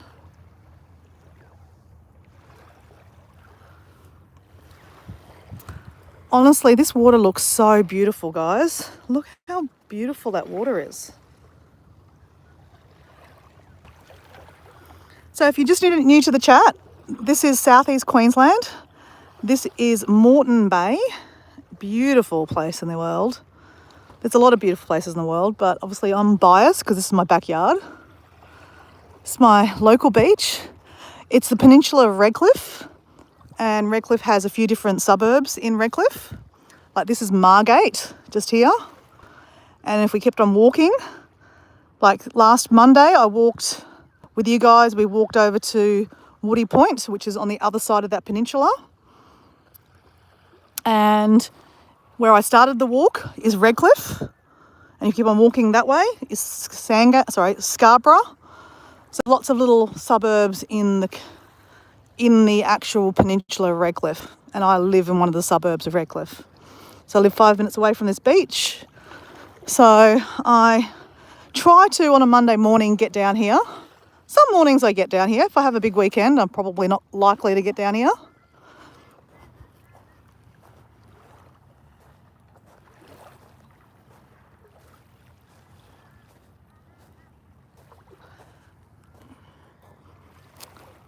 You know, what I get from that, just speaking to that guy, Andrew, is, you know, my dad, he's no longer with us, right, guys? He was a wise guy. I used to get a lot of my guidance from my dad. So a lot of my thinking is from my father. And he used to say to me, like, as a kid or as a young adult or as an adult, right? I lost my dad 8 years ago, so I was still, you know, obviously I was 43 when I lost my dad, 42 or something like that. So, you know, I'm a fully pledged adult. And I'd to him and go, oh, you know, I'd rant, you know, like, I'd say, like, I'll just give you an example, okay? There's many examples, right? Look, I'm carrying a bucket to pick up sea glass, and this is the first bit of sea glass I've picked up. Okay. Like, for example, okay, so I used to manage an employment agency in Redcliffe. So, like I said, I help people with disabilities mainly young people, young adults now, get jobs and want, to mentor them to want to work. But I actually my background is actually helping not just young adults, just adults in general who have disabilities or long-term unemployed, or have had an injury and need to get back into the workforce. So basically used to work for all the organisations here in Australia to get people jobs. So eventually I worked the way up and I was managing an office. Wouldn't say that I love managing. I'd rather be a worker, to be honest. But anyway, I was managing an office here, and it came with a lot of stress. Yeah, I've got to say, I'm much more of a worker than telling people what to do. I'd rather go out and do the work. But that's me personally. Not everyone, everyone's different. Some people strive to be managers. I don't strive to be a manager, that's for sure. I'd rather be a worker. But anyway, here I am. I managed an office with a few staff, and I have to do budgets and budgeting, and if you're not getting the budget and the blah blah blah and auditing. Anyway, my dad used to periodically drop in. I didn't live with my dad. I was living with a partner at the time, a long-term boyfriend. Kathleen, I'm going to tell you the story later on in more depth. So Kathleen and I have a WhatsApp chat going, and we leave each other voice messages. So we've become good friends. And that's one of the good things about YouTube. You get to make some friends. And obviously you guys in the chat, even though I don't have a WhatsApp message with you, doesn't mean you're not good friends, okay? We have different connections in different ways, right? Like Susan, I email. And I've actually just sent her one of my dad's books too. So we've got a different connection. But anyway, what I'm trying to say is I was in a relationship, living in a house, and my dad would sometimes visit me in the office because I worked in this area, or I'd go visit my dad at his house and say, "Oh, Dad, this happened at work." Basically, your father's not a dumping area, but I used to go to my father for advice or just to share my day. And I would say, sometimes I'd go over and I'd go, "Oh, Dad, this happened today. One of the staff did this, and, I have to, reprimand them," or something like that. That's the sucky thing about managing. You actually have to manage the staff. It's not about doing the work. You're managing the staff, so they do the work, right? God, lots of sea glass, you guys. Anyway, there was one particular day, my dad happened to walk into the office, and I was literally about to have a meltdown. In the disability space in Australia, and Kelly, you probably have the same experience, but you just maybe call it a different thing in America. But we get audited because, we're funded from the government, and the government want to make sure that if you're a disability organisation that you actually have standards, that, you actually care for your workers, and not your workers, but like your clients. So, for example, you have to, there's certain things you need to do, like you need to do monthly audits, you need to do monthly standards. Anyway, long story short, once a year you can get nominated, your business. It might not be every office, but this particular year it was my office. And my office was getting audited, which means they actually want to look at your notes. So, for example, each client that comes into the office and you help them, get a job, or, try to help them get a job, you have to write notes about what happened. Not, exactly to every fine detail, but, today I helped John, we went out and looked for a job as a preschool teacher. And this happened. We were not successful. Anyway, so they want to look at your notes to see that you're not being judgmental in your writing, you're just writing facts, right? You're not saying, Johnny at the preschool scratched his bum, farted. I mean, that probably would be information you should probably share. But what I'm trying to say is, no, you're not saying, John looked petrified. No, John looked... What am I trying to say? I can't even write the way that, because I'm just used to not writing like that. You've got to be very clear and precise with the way you write, so that it doesn't look like that you are coercing or speaking badly about the client. Let's put it that way, okay, right? So anyway, so they also want to look at your financial records too. Like, so as a manager, I had to look after the financial records, like where did all the money go, all those kind of things, right?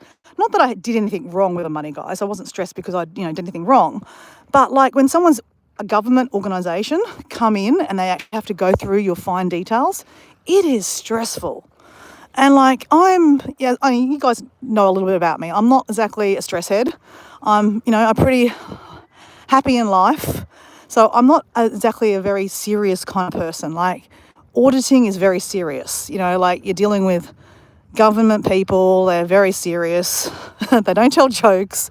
I like to tell jokes, so I've got to change my personality, right? So anyway, so my dad walks in. I am like so distraught. I'm like, oh my God. He's like, what's wrong? I said, it's so good. I just hugged my dad. I ran my dad's arms and I hugged him.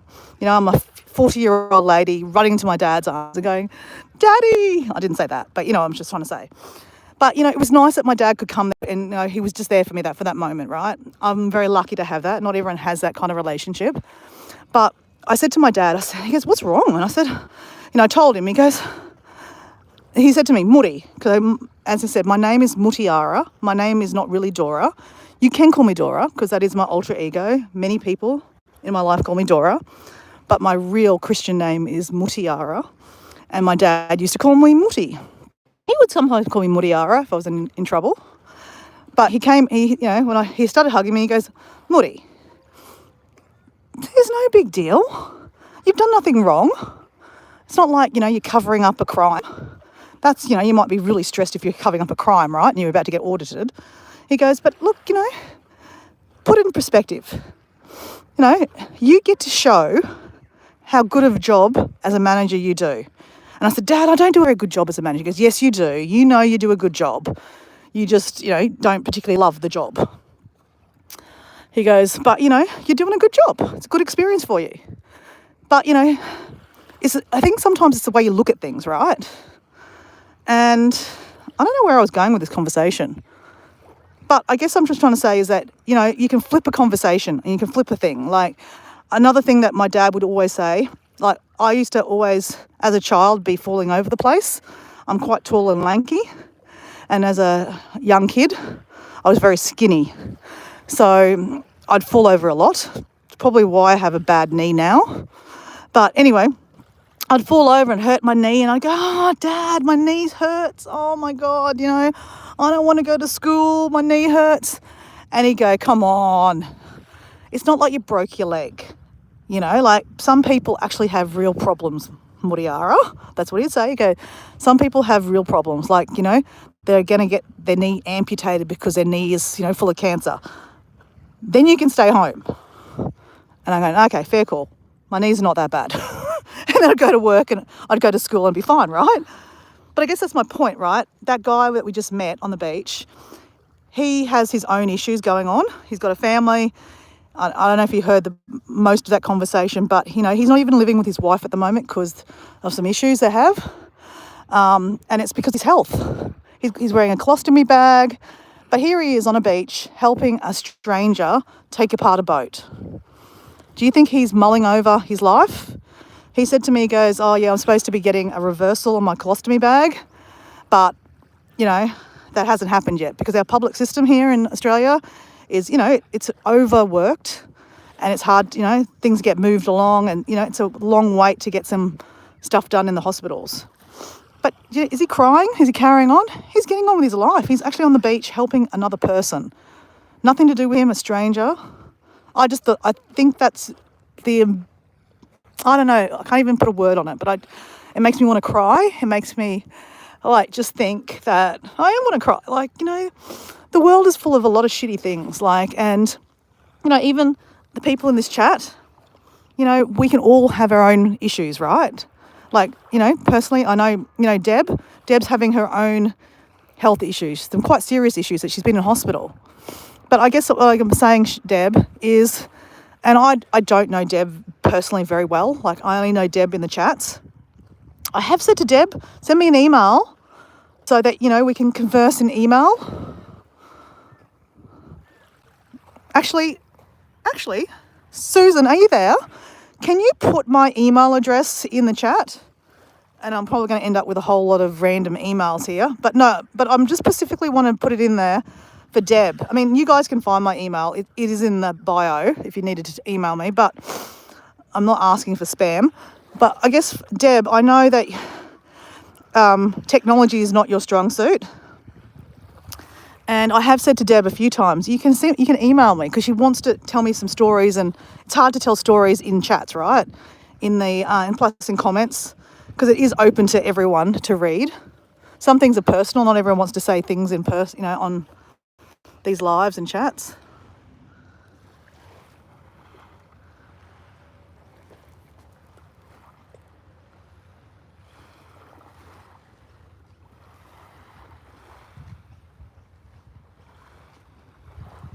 Oh, what am I trying to get rid of? Is there someone being an idiot?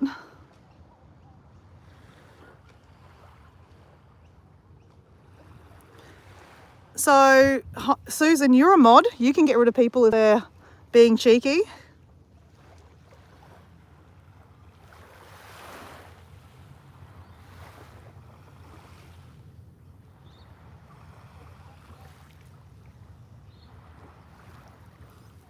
Okay, Fisherman Sid.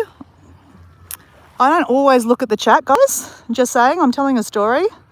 So if you want to have a go at me in the chat about not looking at the chat, you really don't know me. So you can move on. I'm not holding you to this live. And also, I'm really good at ignoring people that are just being silly on the live, just saying. So, Deb, are you there still? Send me an email. So, Deb, you can write that email down and send me an email. So look how beautiful this is today, guys. Someone's out there swimming. We don't show who he is, but isn't this beautiful?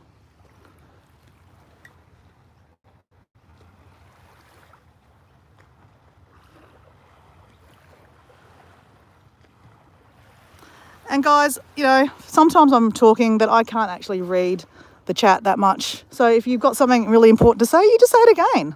No big deal. So where am I going today, guys? Am I going to go back this way? I feel like I am going back this way, guys. I don't have exactly a set plan when I walk on the beach. Sometimes I'll take you over the beach and over to the other beach.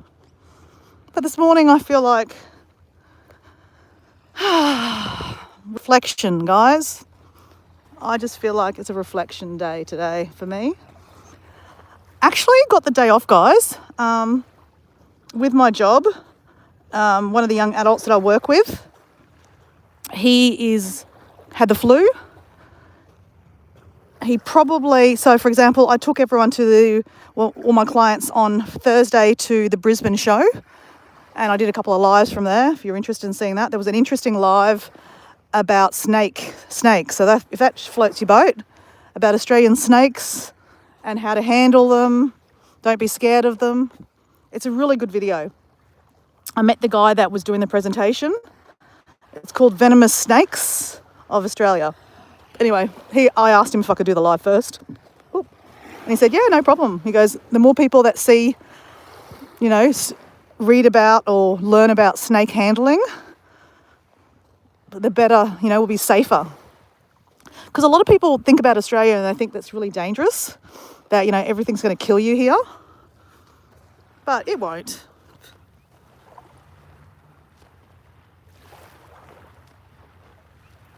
Did I put a fish in the bucket? No.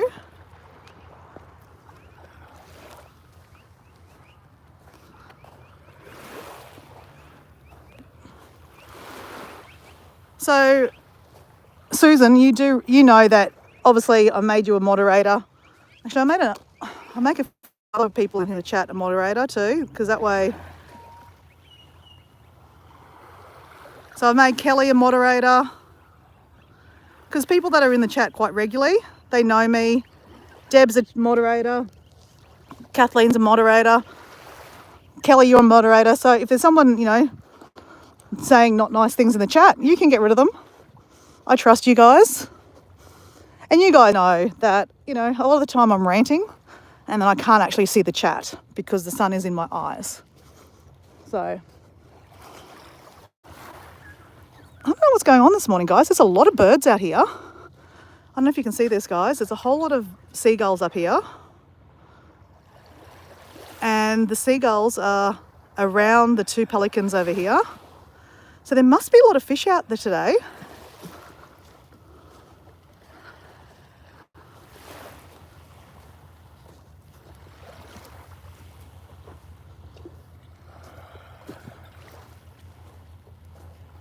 See ya, Susan.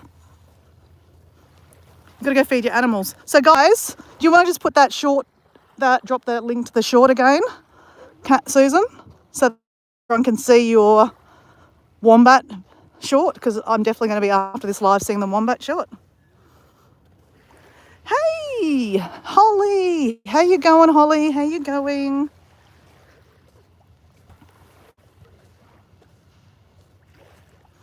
Yeah, so the little, what do you call it? The spanner at the end of your name means that you're a moderator. Means that you can, if there's someone kind of being annoying in the chat, and I don't think people mean to be annoying, like fisherman guy, like, you know, I'm not just talking to the people that I know in the chat. I normally talk to everyone, but I was actually telling a story. And if I'm telling a story, I'm not actually looking at the chat. As you can see, I'm walking along the beach. I'm multitasking, so I can't be everything to everyone. So if, you know, you're insulted by that I didn't acknowledge you, then that's fine. How are you going, Holly? Oh, what's going on with your computer? What's going on with your computer, Holly? Is it crashing because you've got too much stuff on it? Because I'm just saying, because you're probably just like me, you've got lots of projects on your computer. If I was you, can you get a hard drive, an external hard drive, and put things on your external hard drive? Because that can be part of it, guys. Or part of it, Holly. Like, I had a laptop, I had too much stuff on it. There we go, zoom, zoom. There's Mr. Pelican. And all the seagulls. Oh, Maddie, they're ducks, actually. Are they seagulls or are they ducks? I think they're ducks. I don't know, I can't tell if they're seagulls or ducks. Oh no, guys, they're these birds here. There's loads of them. Why are there loads of these birds here? I don't know what birds they are, but they're all out there amongst the pelican.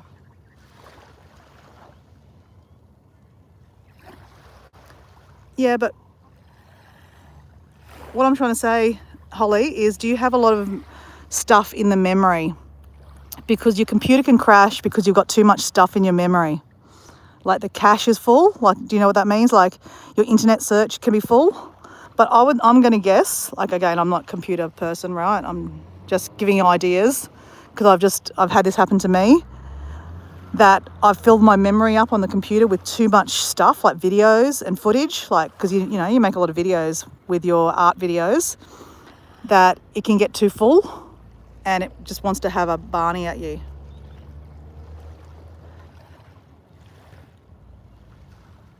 Oh gosh, okay, all right, then that's not the reason. Do you need to do an update, Holly? Okay, I'm taking my jumper off. It's hot. Oh. Okay, just put you down for a second, guys.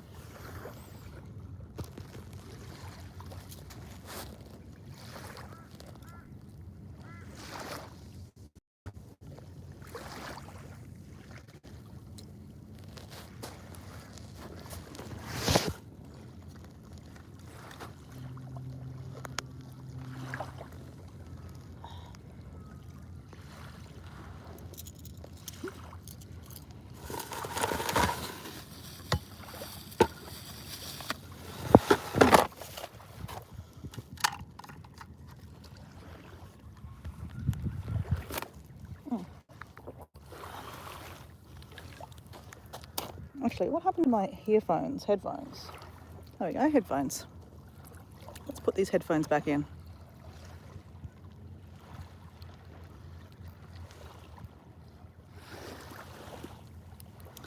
Hey, Deb, did you see the email in there for you? Susan put my email address so that you could copy it down.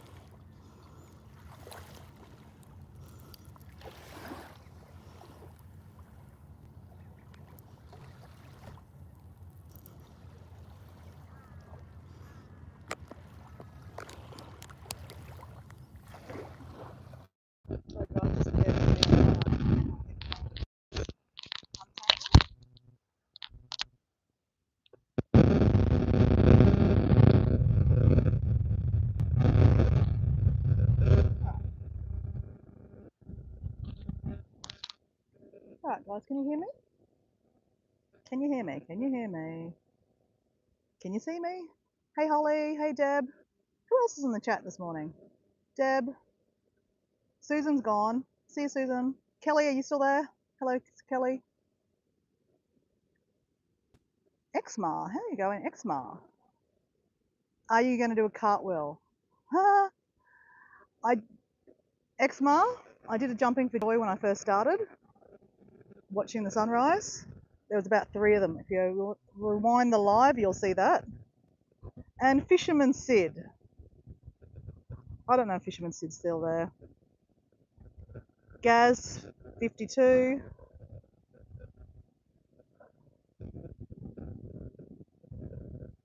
I don't know.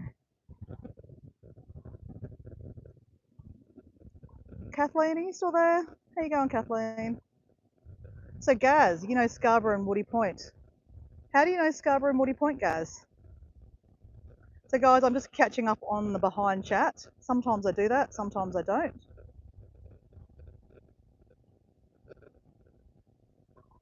And there was Bruce from Texas. Ah, okay.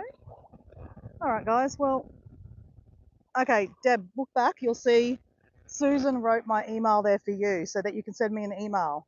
Because I had emailed you, Deb. You put your email in the chat before.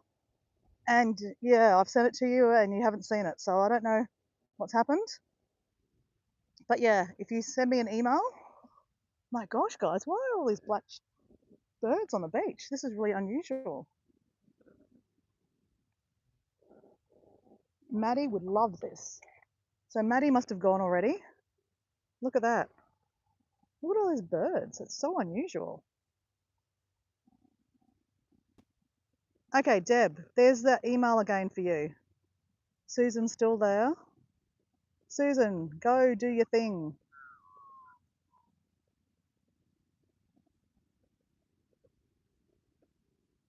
Wow, that's unusual. That's really unusual. I hardly ever see those birds on the beach. I don't actually know the name of these birds. Yeah, there's a few of them, right? What happened to the pelicans? They've gone. Someone's fishing there, so the pelicans will come back because every time there's a fisherman, that's where the pelicans hang out. Oh, the pelicans are right down there.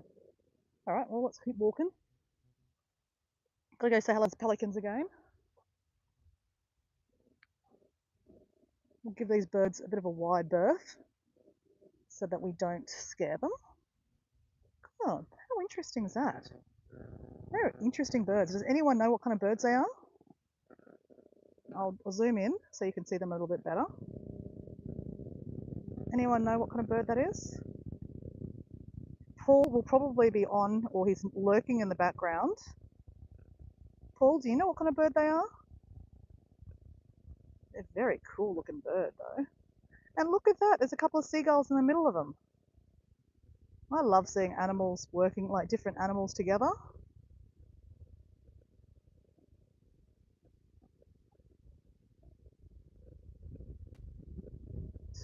Wow, that's cool. Used to play rugby for Redcliffe Dolphins. Ah, cool. As in the professional team or the local teams? Because a lot of my mates used to play professional football, like the football for the locals. Like, do you know? Depends on how old you are too. Like, I'm not exactly a spring chicken anymore, but I'm not old. But do you know, like Darren Smallhorn, Paul Woodward, They used to play. Oh God, what's his name? Russell. What's Russell's name? There's a few of the guys. So I went to school in Redcliffe, so I know a lot of the guys that played football. So do you know Darren Smallhorn, Gaz? Or Paul Woodward? Okay, Deb, you got the email. Yay! Send me an email, Deb, if you want to chat. Like I said, I'm happy to have a chat to you offline. Not everyone wants to, talk in the chat.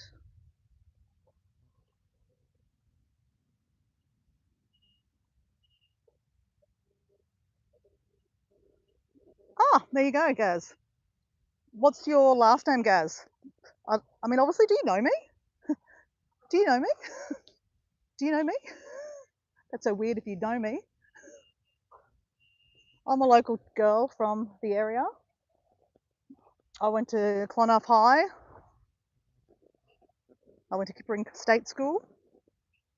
I've worked and lived around this area for a long time. That'd be so funny if you're like listening to my voice and you're like, oh shit, I know you.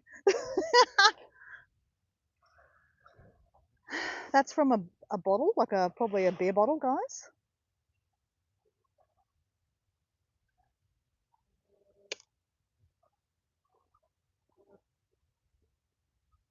Like heroin.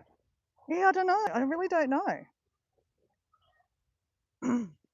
Sometimes Paul is having breakfast or something while he's listening to the live, and he comes on later on and he goes, oh yeah, I was listening to your live before, that was so and so.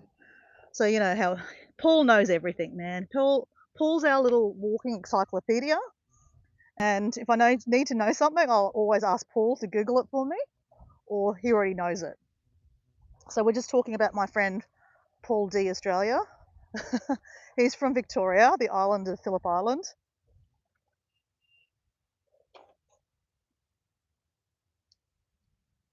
So yeah, he's never on the live first thing in the morning. He does his own thing. He generally jumps on later on. Say hello. You're from Ellesmere, Queensland. Where's Ellesmere? Oh, right. Okay, so Gaz, are you a older gentleman then?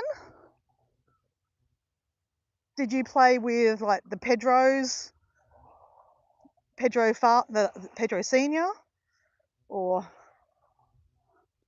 because what's his name, Beeston, Artie Beeston, wasn't he the local hero of our Redcliffe team?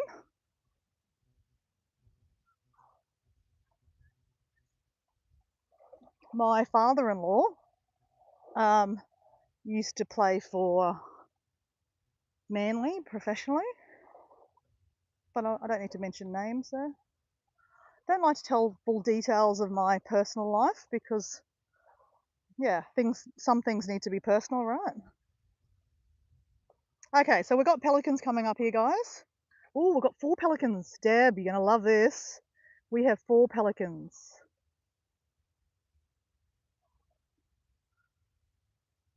Where's Ellesmere, Queensland? Is it country? Gaz? Gaza. So, guys, Kelly, Deb, if you're watching this, or people from outside of Australia, in Australia we shorten everything. Oh, I think Kathleen, you might be still in there too. Kathleen said they shorten things too. And Kathleen's from Canada, so she said that they shorten things too. So, but it's interesting because Gaza is not shortened. Gaza is probably his name is Gary, but a good old nickname for Gary is Gaza. Gaza or Gaz. But yeah, Gaz, Ellesmere, Queensland. Never heard of Ellesmere, to be honest. Where is Ellesmere?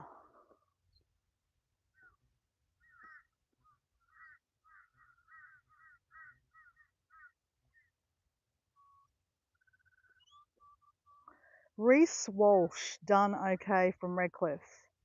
Ellesmere's country. Reese Walsh. Okay, so I'm thinking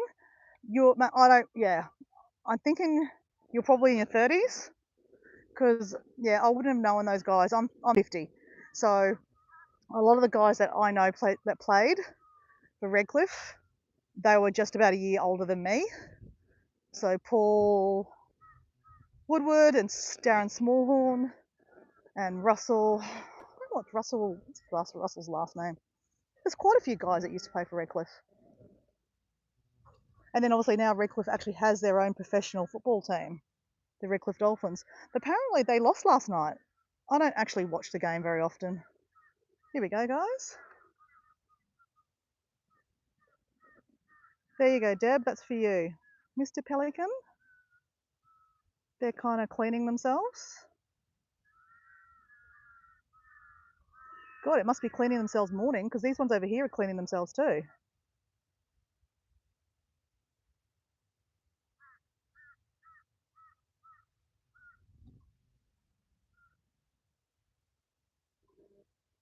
I could watch the pelicans all day.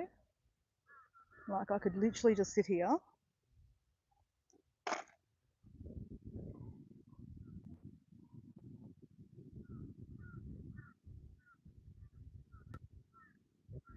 Deb, I don't know if Kelly's still in the background. She might be just listening in the background.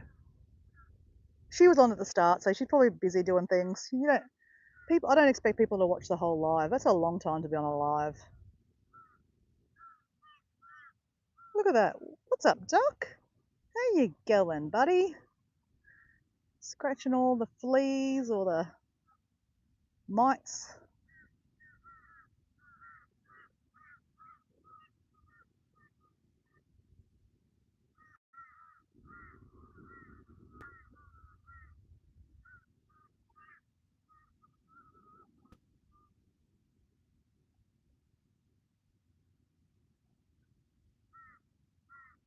How cute is that?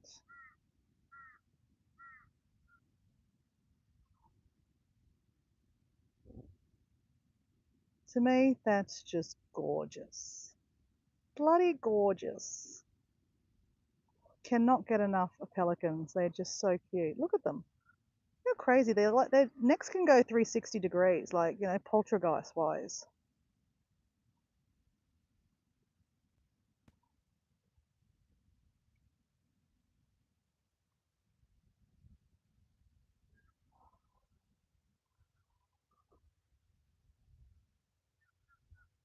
All right, let's move on and go to the next lot of pelicans. Otherwise, we'll never get down this beach.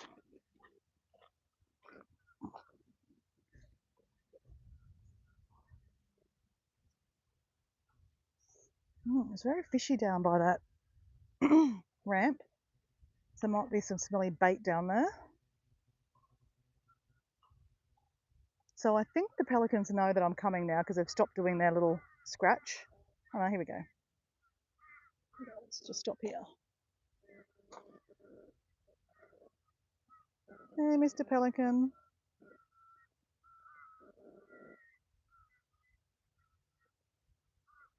Ah, yes, Debbie. They're cleaning their oils in their feathers so they stay afloat.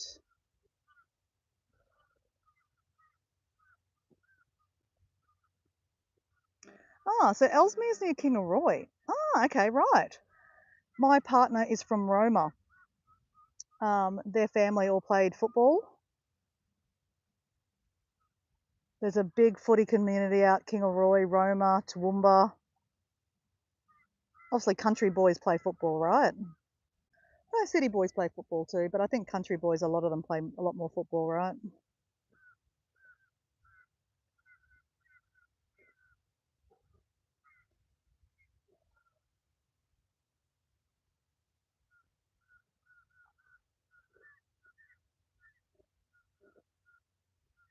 I think you get the point, guys. I could stand here all day looking at these guys.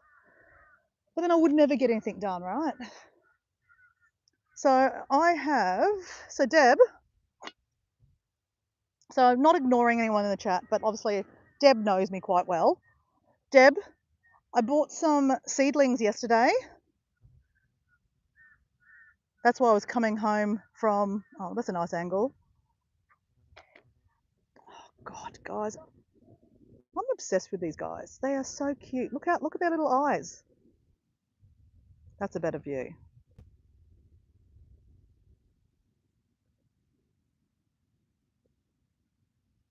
That is a better view. Hello.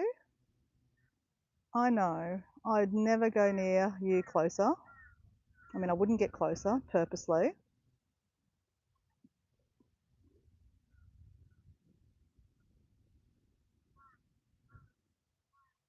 Ah, okay.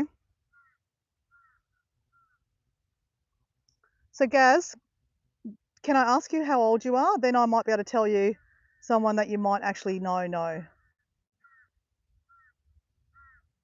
Obviously, you don't recognise me.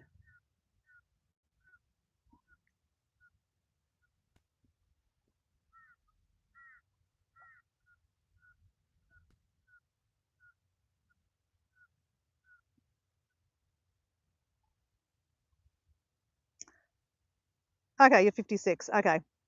So, do you know the Higgs family? Higgs. The Higgs family were from Roma and Toowoomba, all out that way.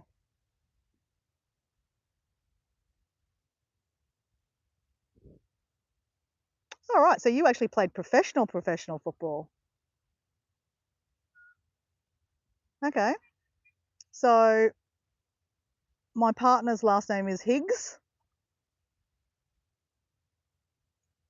and unfortunately, I can mention the father because the father has just recently passed away.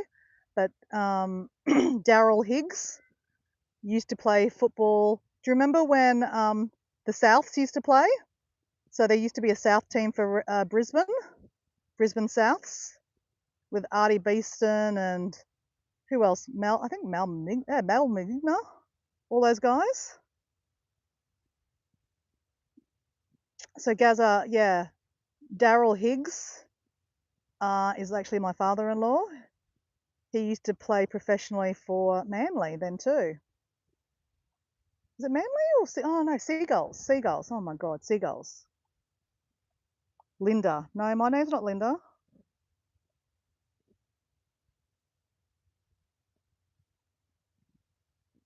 So my name is Mutiara.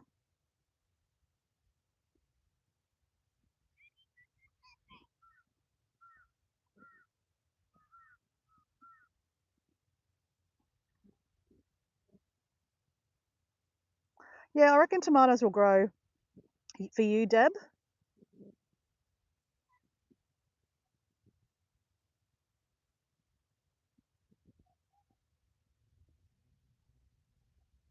So yeah, I bought some more seedlings for my little veggie patch because remember last week when I did the live, I pulled out some old greens. So I need to put some new ones in there. So I'm going to do that after this live. I might stay on the live and just continue it and just have one continual live because it makes it easier. So Gaza, Daryl Higgs used to play professionally football. So Dazza is, he would have been 67 years old. So he would have been 10 years older than you, Gaza.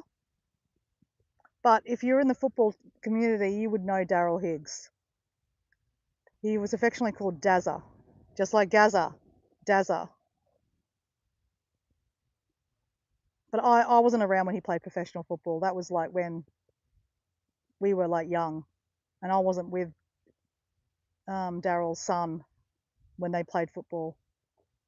Daryl played football when he was, in his 20s. So my partner was like a little child, like a little baby by then. But they played for South team. Yeah, that's his brother. Yeah, Ray Higgs. That's Daryl's brother. So I think Ray lives. Does Ray live in Toowoomba now? God, there's a few of them. There's a lot of Higgs boys.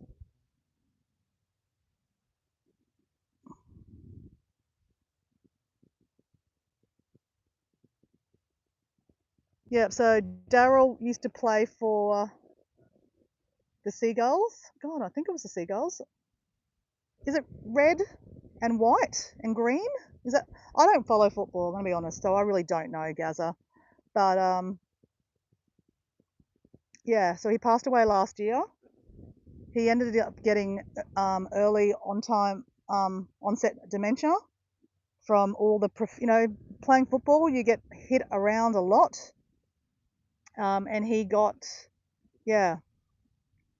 early onset dementia from getting pummeled a lot as a football player professionally.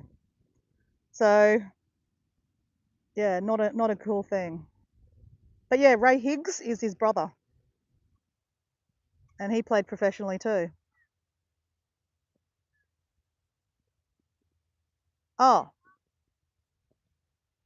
okay, then maybe they both played for Manly. Okay, like I said, Gaza, I actually don't follow football, but yeah, Daryl used to play with his brother Ray, and so maybe they played for Manly. I mean, for a short time, but they mostly played for the Brisbane team back in the day, which was Souths. So with Mal Manigna, all those guys back in the day. Yeah, well, not my real uncle.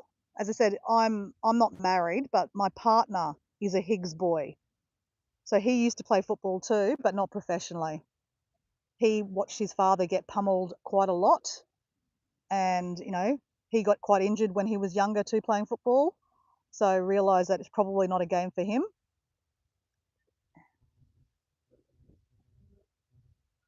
Yeah, no, he's not my uncle-in-law, so to speak.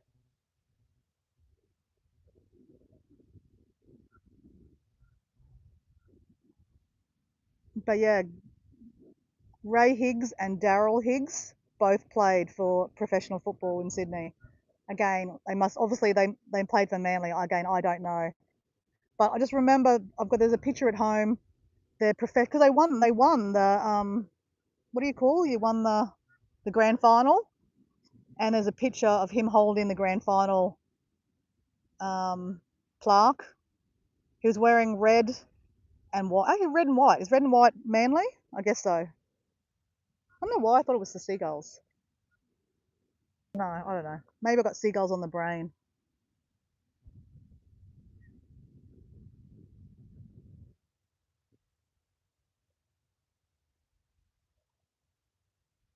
Yeah, my partner's uncle. Yeah. There you go.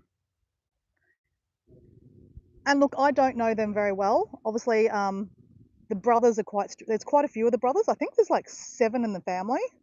A few girls and there's a few guys. Um, they all still live in the country, most of the family, but Dazza moved his family around a lot because they played football, obviously, but they ended up living in Toowoomba. And then he moved down to Redcliffe, and then he moved to the Sunshine Coast, and that's where he passed away last year. He literally passed away a year ago on Friday. Very sad. He was only 66 years old. Way too young to die of dementia and early onset because of football. And more and more, unfortunately, there's a lot of older footballers now struggling with dementia because back in the day they didn't have the safety equipment they used to have now. Especially apparently on the wake for Dazza, all the brothers, all the a lot of the team that used to play together, they all got together for the funeral. So you can imagine there's a lot of footballers. They all keep in contact, right? Especially when someone passes away, they all get together, and they were all doing the chants. I think they were doing the chant for the for the South team, because yeah, there was a whole lot of them that used to play for the Souths. I can't remember the chant. I've got it in the back of my head, but it was beautiful to see all these older gentlemen, doing their football chant, and all the kids all know the chant too because obviously they watch their fathers play football. It's quite beautiful.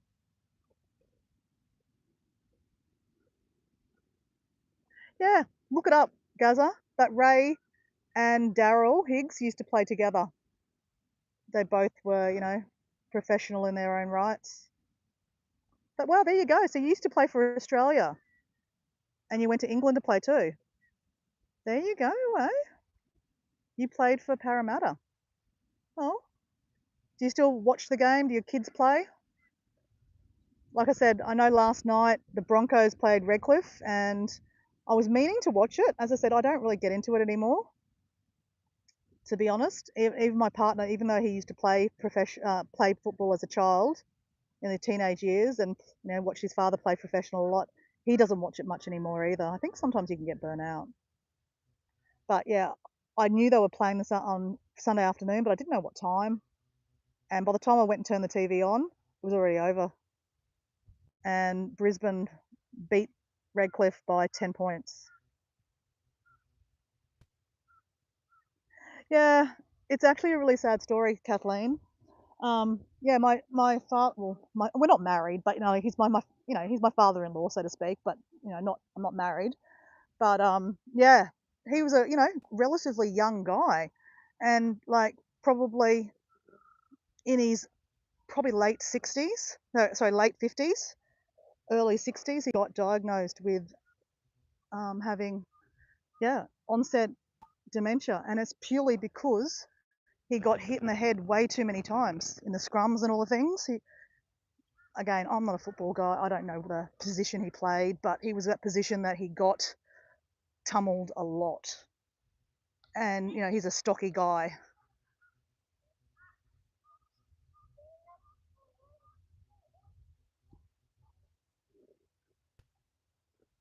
Oh, you coach? Okay, cool.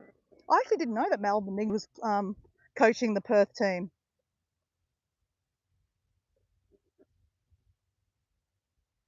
I keep on saying every year, because I live in Redcliffe. I love Redcliffe.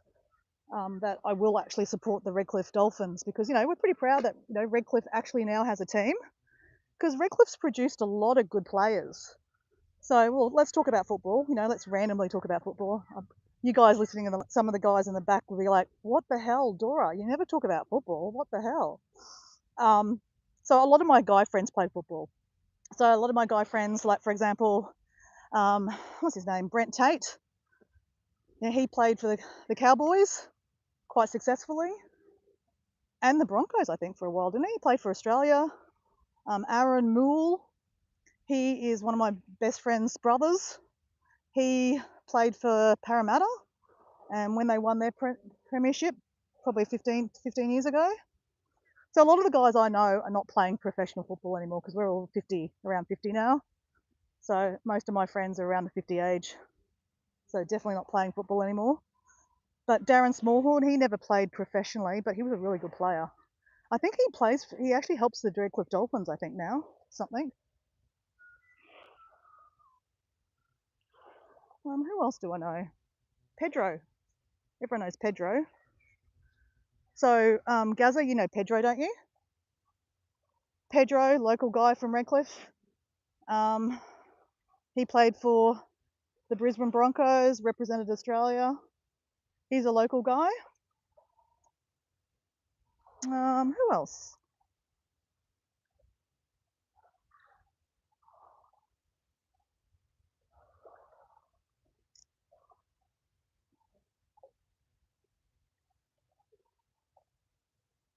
I mean, isn't it interesting? Like my father-in-law, obviously, I only know him as Dazza. I don't know him playing football because obviously I wasn't around back then. But when someone passes away, and I think people in the chat can probably, like Kathleen has been to a funeral just recently.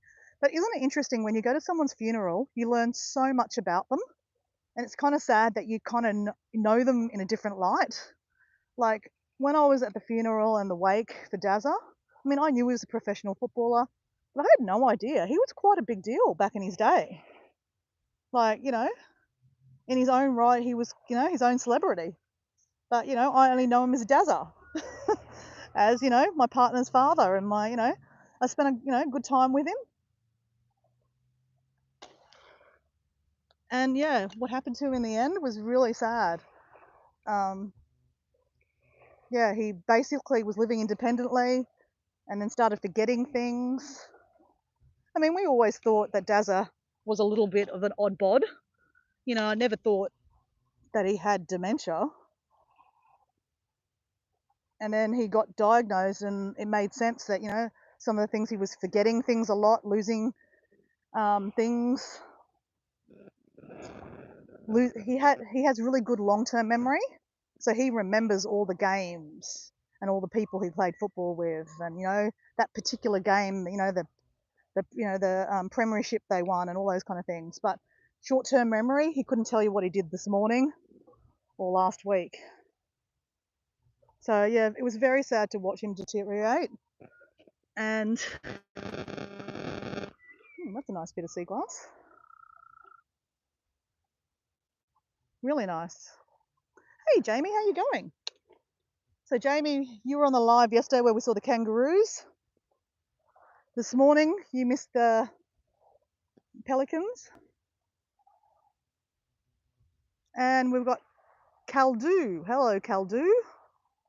Kaldu the Terratian. Look, sorry, I'm looking into the sun, so I can't really see the chat that great. But we are in Moreton Bay in Redcliffe in southeast Queensland. We saw the sunrise. There's pelicans over there. We're just checking them out. And you guys, if you're watching my lives, you remember seeing the boat that was on the beach? The boat is now completely taken apart. So yeah, it's been an interesting story and journey watching that. So apparently there's 500 tonne of steel in here that's buried into the water. I actually don't know what part of the boat that is, but the guy said that he's going to bring his boat in. They're going to dig it out and they're going to pull it out at when the high tide comes in, so it's easy to pull out after they dig it, and they're going to drag it up to the boat ramp and then try to put it onto the back of a truck, because there's a lot of steel in that, and that's worth a bit of money. The scrap metal all in that is steel. So that's basically they basically pull apart all the stuff that they can salvage and like take to steel. So that's why they've got that here. They're going to probably take that to a steel somewhere to get it, to a wrecker and get some money for it. Obviously, no one wanted the Portaloo. Still sitting there. So this is all the stuff that's come off the boat. It's very, very sad. It's been there for about 2 weeks, but you know, isn't it beautiful that community actually helped this guy take it apart and sort him out? So anyway, there's a GoFundMe page. I will come back later on, and in my video I did take a photo of it so that I will share his GoFundMe stuff. It's on $600, so I'm going to try to share it in the community post on Redcliffe so that people can donate some money. Because yeah, it's sad that, you know, someone, you know, especially boaters, like people that like boating, they love boating. It's their passion, right? Like my walking is my passion, right? I love walking. And you know, the poor guy bought a $5,000 boat. 2 months later, he's actually dragged it on the rocks out here. It's quite rocky. And yeah, he was living a peaceful life out here, living on his boat. He was moored out here quite a lot. Had no problems until one day his mooring slipped and it went straight into the rocks and his boat went bang. And yeah, the whole underneath the hull got completely exposed, and yeah, it got wrecked. So but anyway, people in the community have helped him out. They've taken apart the boat, which is beautiful.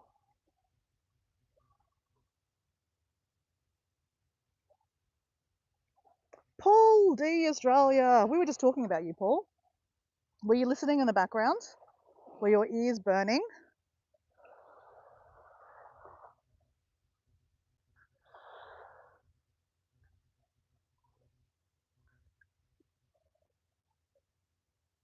Oh, someone's from Turkey. Hello, Turkey.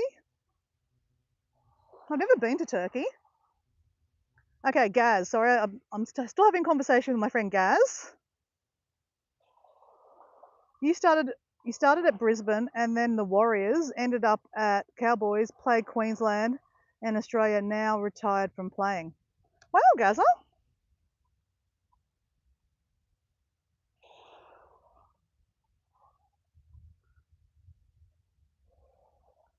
So Paul D Australia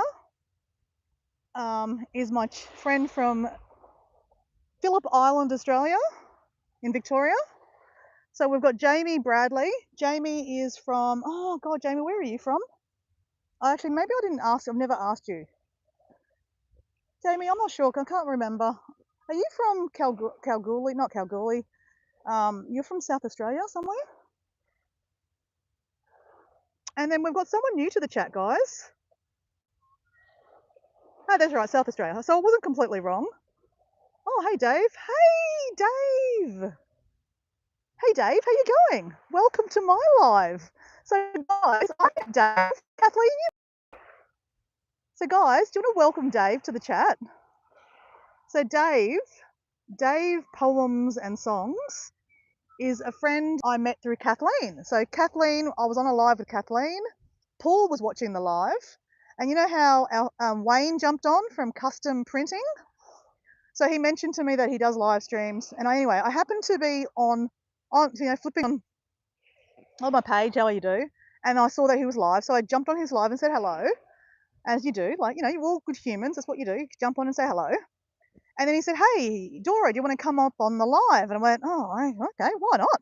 So anyway, he uses some different stream thing, not StreamYard, something else. So it took me like half an hour to figure it out. But I did. I jumped on his stream. And I think this is the good thing about YouTube, right? We're always learning, right? So anyway, I jumped on this new live stream thing. And yeah, and I met Wayne's brother, which is Dave. So hi, Dave. How you going? Thank you for jumping on my live. So this morning we've seen the sunrise. We've been picking up sea glass along the walk. We saw the boat. So, Paul, did you see the boat? It's all been taken apart. So by this afternoon, that'll be probably all gone.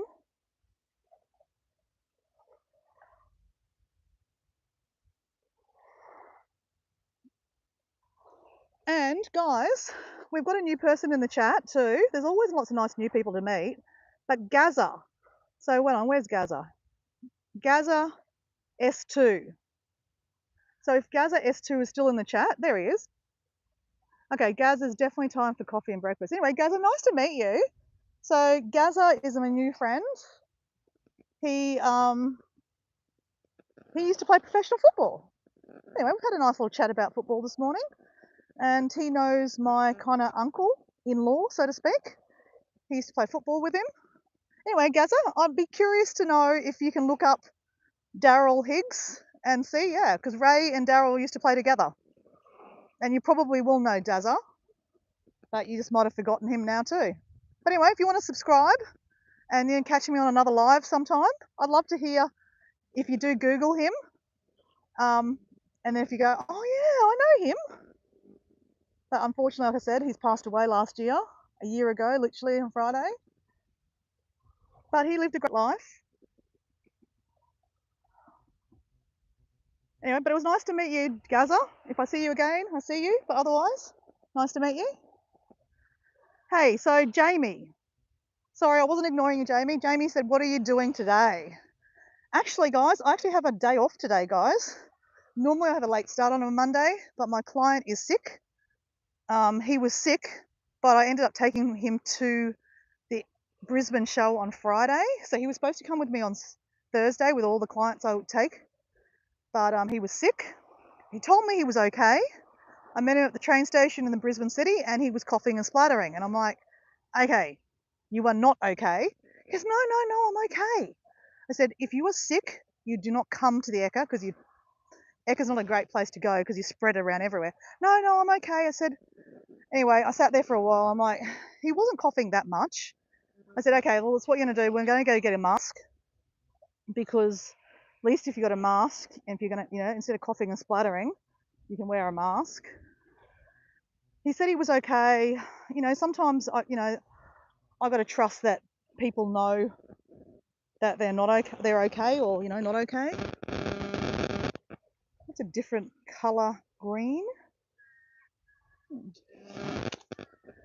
Anyway, look, he lasted the day. We were at the Ekka for like 12 hours, but he said to me, I said, okay, well today, as in Friday, Monday, you know, if you're not well, you need to give me a call on Sunday. Anyway, he sent me a message. He goes, oh, look, I just still don't feel 100%. I said, yeah, well, probably shouldn't have been going to the Ekka last Friday. But anyway, sometimes we do things that we shouldn't do. Anyway, I'm just hoping that I don't get the flu for him. Just hope my immunity is better. But yeah, what am I doing today, Jamie? So that's what I'm saying. I've got a day off. So I was just saying to Deb before that I'm actually going to go home and I'm going to plant my seedlings. I got some seedlings yesterday. So that's why you guys saw me on the live yesterday at the cemetery. I caught up with my mum. I told you my mum wanted to give me some food. My mum's a great cook. She made rindang curry. Oh my gosh, rindang curry is amazing. So we had that last night for dinner. Some steamed rice with it. It was amazing. So guys, I just picked up this little bit of rock. You'd think that might be a quartz or something like that, but you know what that is? We've got the Glasshouse Mountains, which is about an hour away this way. You can't see it because there's buildings, but you can see mountains. There used to be old volcanoes. They're very, very dormant now. There's no activity down there anymore. But back in the day, like millions of years ago, they exploded. All the lava went into, you know, the ocean streams and rivers, and they've all come down to like the ocean. And it's turned into glass. So that's actual sea glass from the volcano. Pretty cool, hey? And the only reason I know that, because like I don't know everything, right? And I definitely say don't follow me for any information. It's just useless crap I just talk about. Actually, that's what I was supposed to be talking about. I was supposed to be talking about the rebounder. That's what I was talking. Oh, anyway, it doesn't matter. But yeah, I met a lady at the beach, at Scarborough Beach down that way, and she told me all about the Glasshouse Mountains, you know, and I knew there were volcanoes back in the day, but I did not know that you could come to the beach. I just thought that was quartz or agate, but she said, no, that would be old lava that has now turned into glass. So that's pretty cool. It's a pretty stone, you're right, it is very pretty.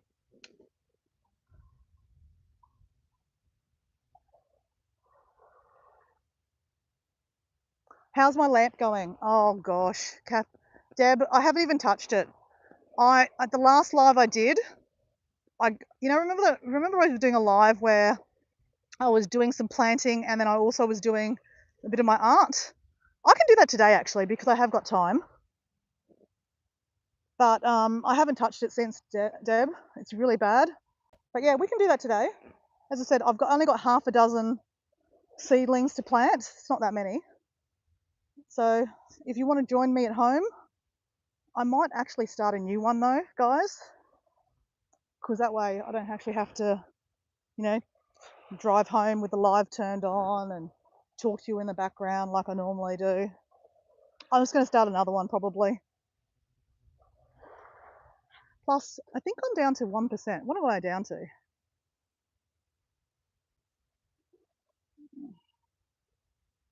Okay. Okay, taking my headphones out, I need to plug in my battery pack. So Paul, look at this, Paul. In my bucket, I have a doggy bag. And in my doggy bag, whoops, I have my charger. And if we just plug it in, we have power. Oops, I'm trying to plug it in. Oh, oops. Just bear with me, guys. Technical difficulties. Oh, there we go. Okay, so I got down to 10%. And now we have power again, guys. Look at that. Power to the people. There we go, power.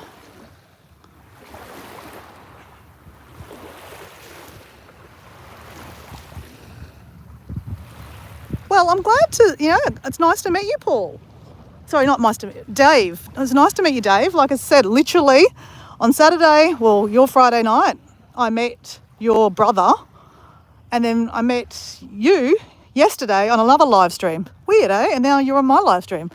How very crazy. Crazy how the world works. It's always nice to meet new people. And yeah, obviously, you know, make friends in the chat. I'll introduce some of you guys. So, Paul D Australia. Where do I start with my friend Paul D Australia? Actually, Paul D Australia, if you after this live, I'm going to check out Susan's chat. So Susan's channel. Susan is Country Homestead. Oh my God, Highland. Oh, guys, I don't know what's Susan's Susan's channel name. But anyway, Paul, check out Susan's channel because there's a couple of wombat videos. She did, if you look up the chat, in our chat, she did actually put the short link to it. So if anyone wants to look at a wombat in her backyard in Victoria, they're actually a menace for her on her land. I had never thought about that because you know how yesterday I was talking about how kangaroos are, you know, they're menaces in people's property. But anyway, the wombats are a menace on her property. And, you know, I just look at wombats thinking that they're these cute little animals. And she's like, they're not cute. She actually, you know, if she could get a license to shoot them, she probably would. Because they've actually ruined one of her paddocks. And they've got big burrows with big holes. And then her cows stepped in the hole. And then she can't get them out of the hole because they're deep holes. And her 2 cows have died. And, you know, cows are very expensive and, you know, like you put a lot of money into feeding them too. And like, you know, cows are part of her family, like they're her little friends. So yeah, that was sad to hear. So very interesting that, like, you know, I think of wombats as these beautiful animals that you see in the wild in Tasmania and different places around Australia. And she has she said that like in her paddocks, like in morning, she can see like 200 of them. And they're like real menaces for her. So interesting. But anyway, Paul D Australia, I was going to talk about his channel, wasn't I? Yes, that is High Country Homestead Susan. See, I told you Paul's like a wealth of information. So Paul, other than being a top guy, and he's my mate from down the road and around the corner, he used to live near Susan back in the day. They don't know each other, but he used to be from the Alpine region where Susan's from in Victoria. He's lived in a lot of places. He lived in Papua New Guinea. He's lived in Queensland before too. So he knows like the Brisbane area when I talk about certain places, he's been there. So that's nice to have that in common. But on his channel, he lives on an island, Phillip Island in Victoria. So Dave, you might be interested in checking out Paul's page. Yeah, so he posts about what he sees on his walks. So he just posted a video on like, I don't know, 40 pelicans in the water. It was amazing. And he posts videos of rocks and different walks he does, holidays that he's done around the world, like in Thailand. But more than anything, he's just a top guy. And yeah, nice friend to the chat, nice friend to all of us in the chat. He gets on with everyone. And he's also like a moderator in here that if someone gets a bit, you know, nasty and snappy, he will cut you off the live. And he'll also be very sassy. He'll give me a lot of shit. And that's okay, I don't mind that.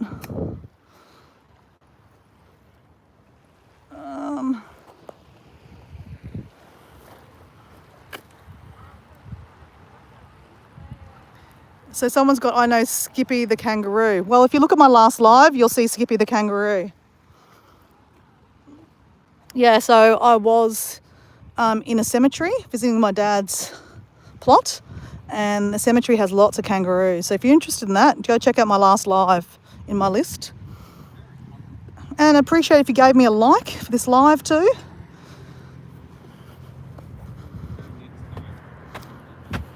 So Dave, I haven't actually looked at your channel yet. Bad me. But I will. Whoops. So I'm just walking funny now, guys, because I want to get the sand out of my shoes.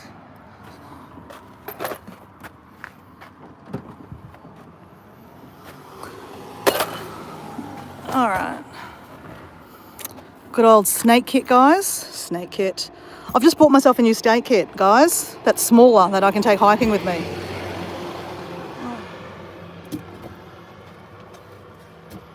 All right.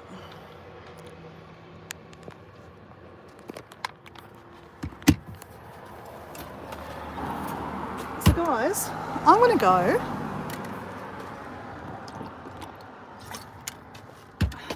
Okay, stay with me if you like while I try to get all the sand out of my shoe. Literally, this is what I do. I take the shoes off because they just get full of sand. Like, look at that. Taking home the whole beach with me. Oh, there's my partner. What's he doing? My boyfriend's just passed me and yelled out, "Yoo-hoo!" Anyway, guys, I'm going to go because I want to have a quick chat with him. Anyway, sorry, it's really, I can't see the chat very well. But Deb, Paul, Dave, Kathleen, whoever is in the chat, thanks for being in the chat. I will come back in probably about an hour and I'll do a live from my house where I'm planting my little seedlings, and you'll see, Deb, my sea glass lampshade. I'll do a little bit more of that. So yeah, you'll find that live in about an hour, okay guys? See ya.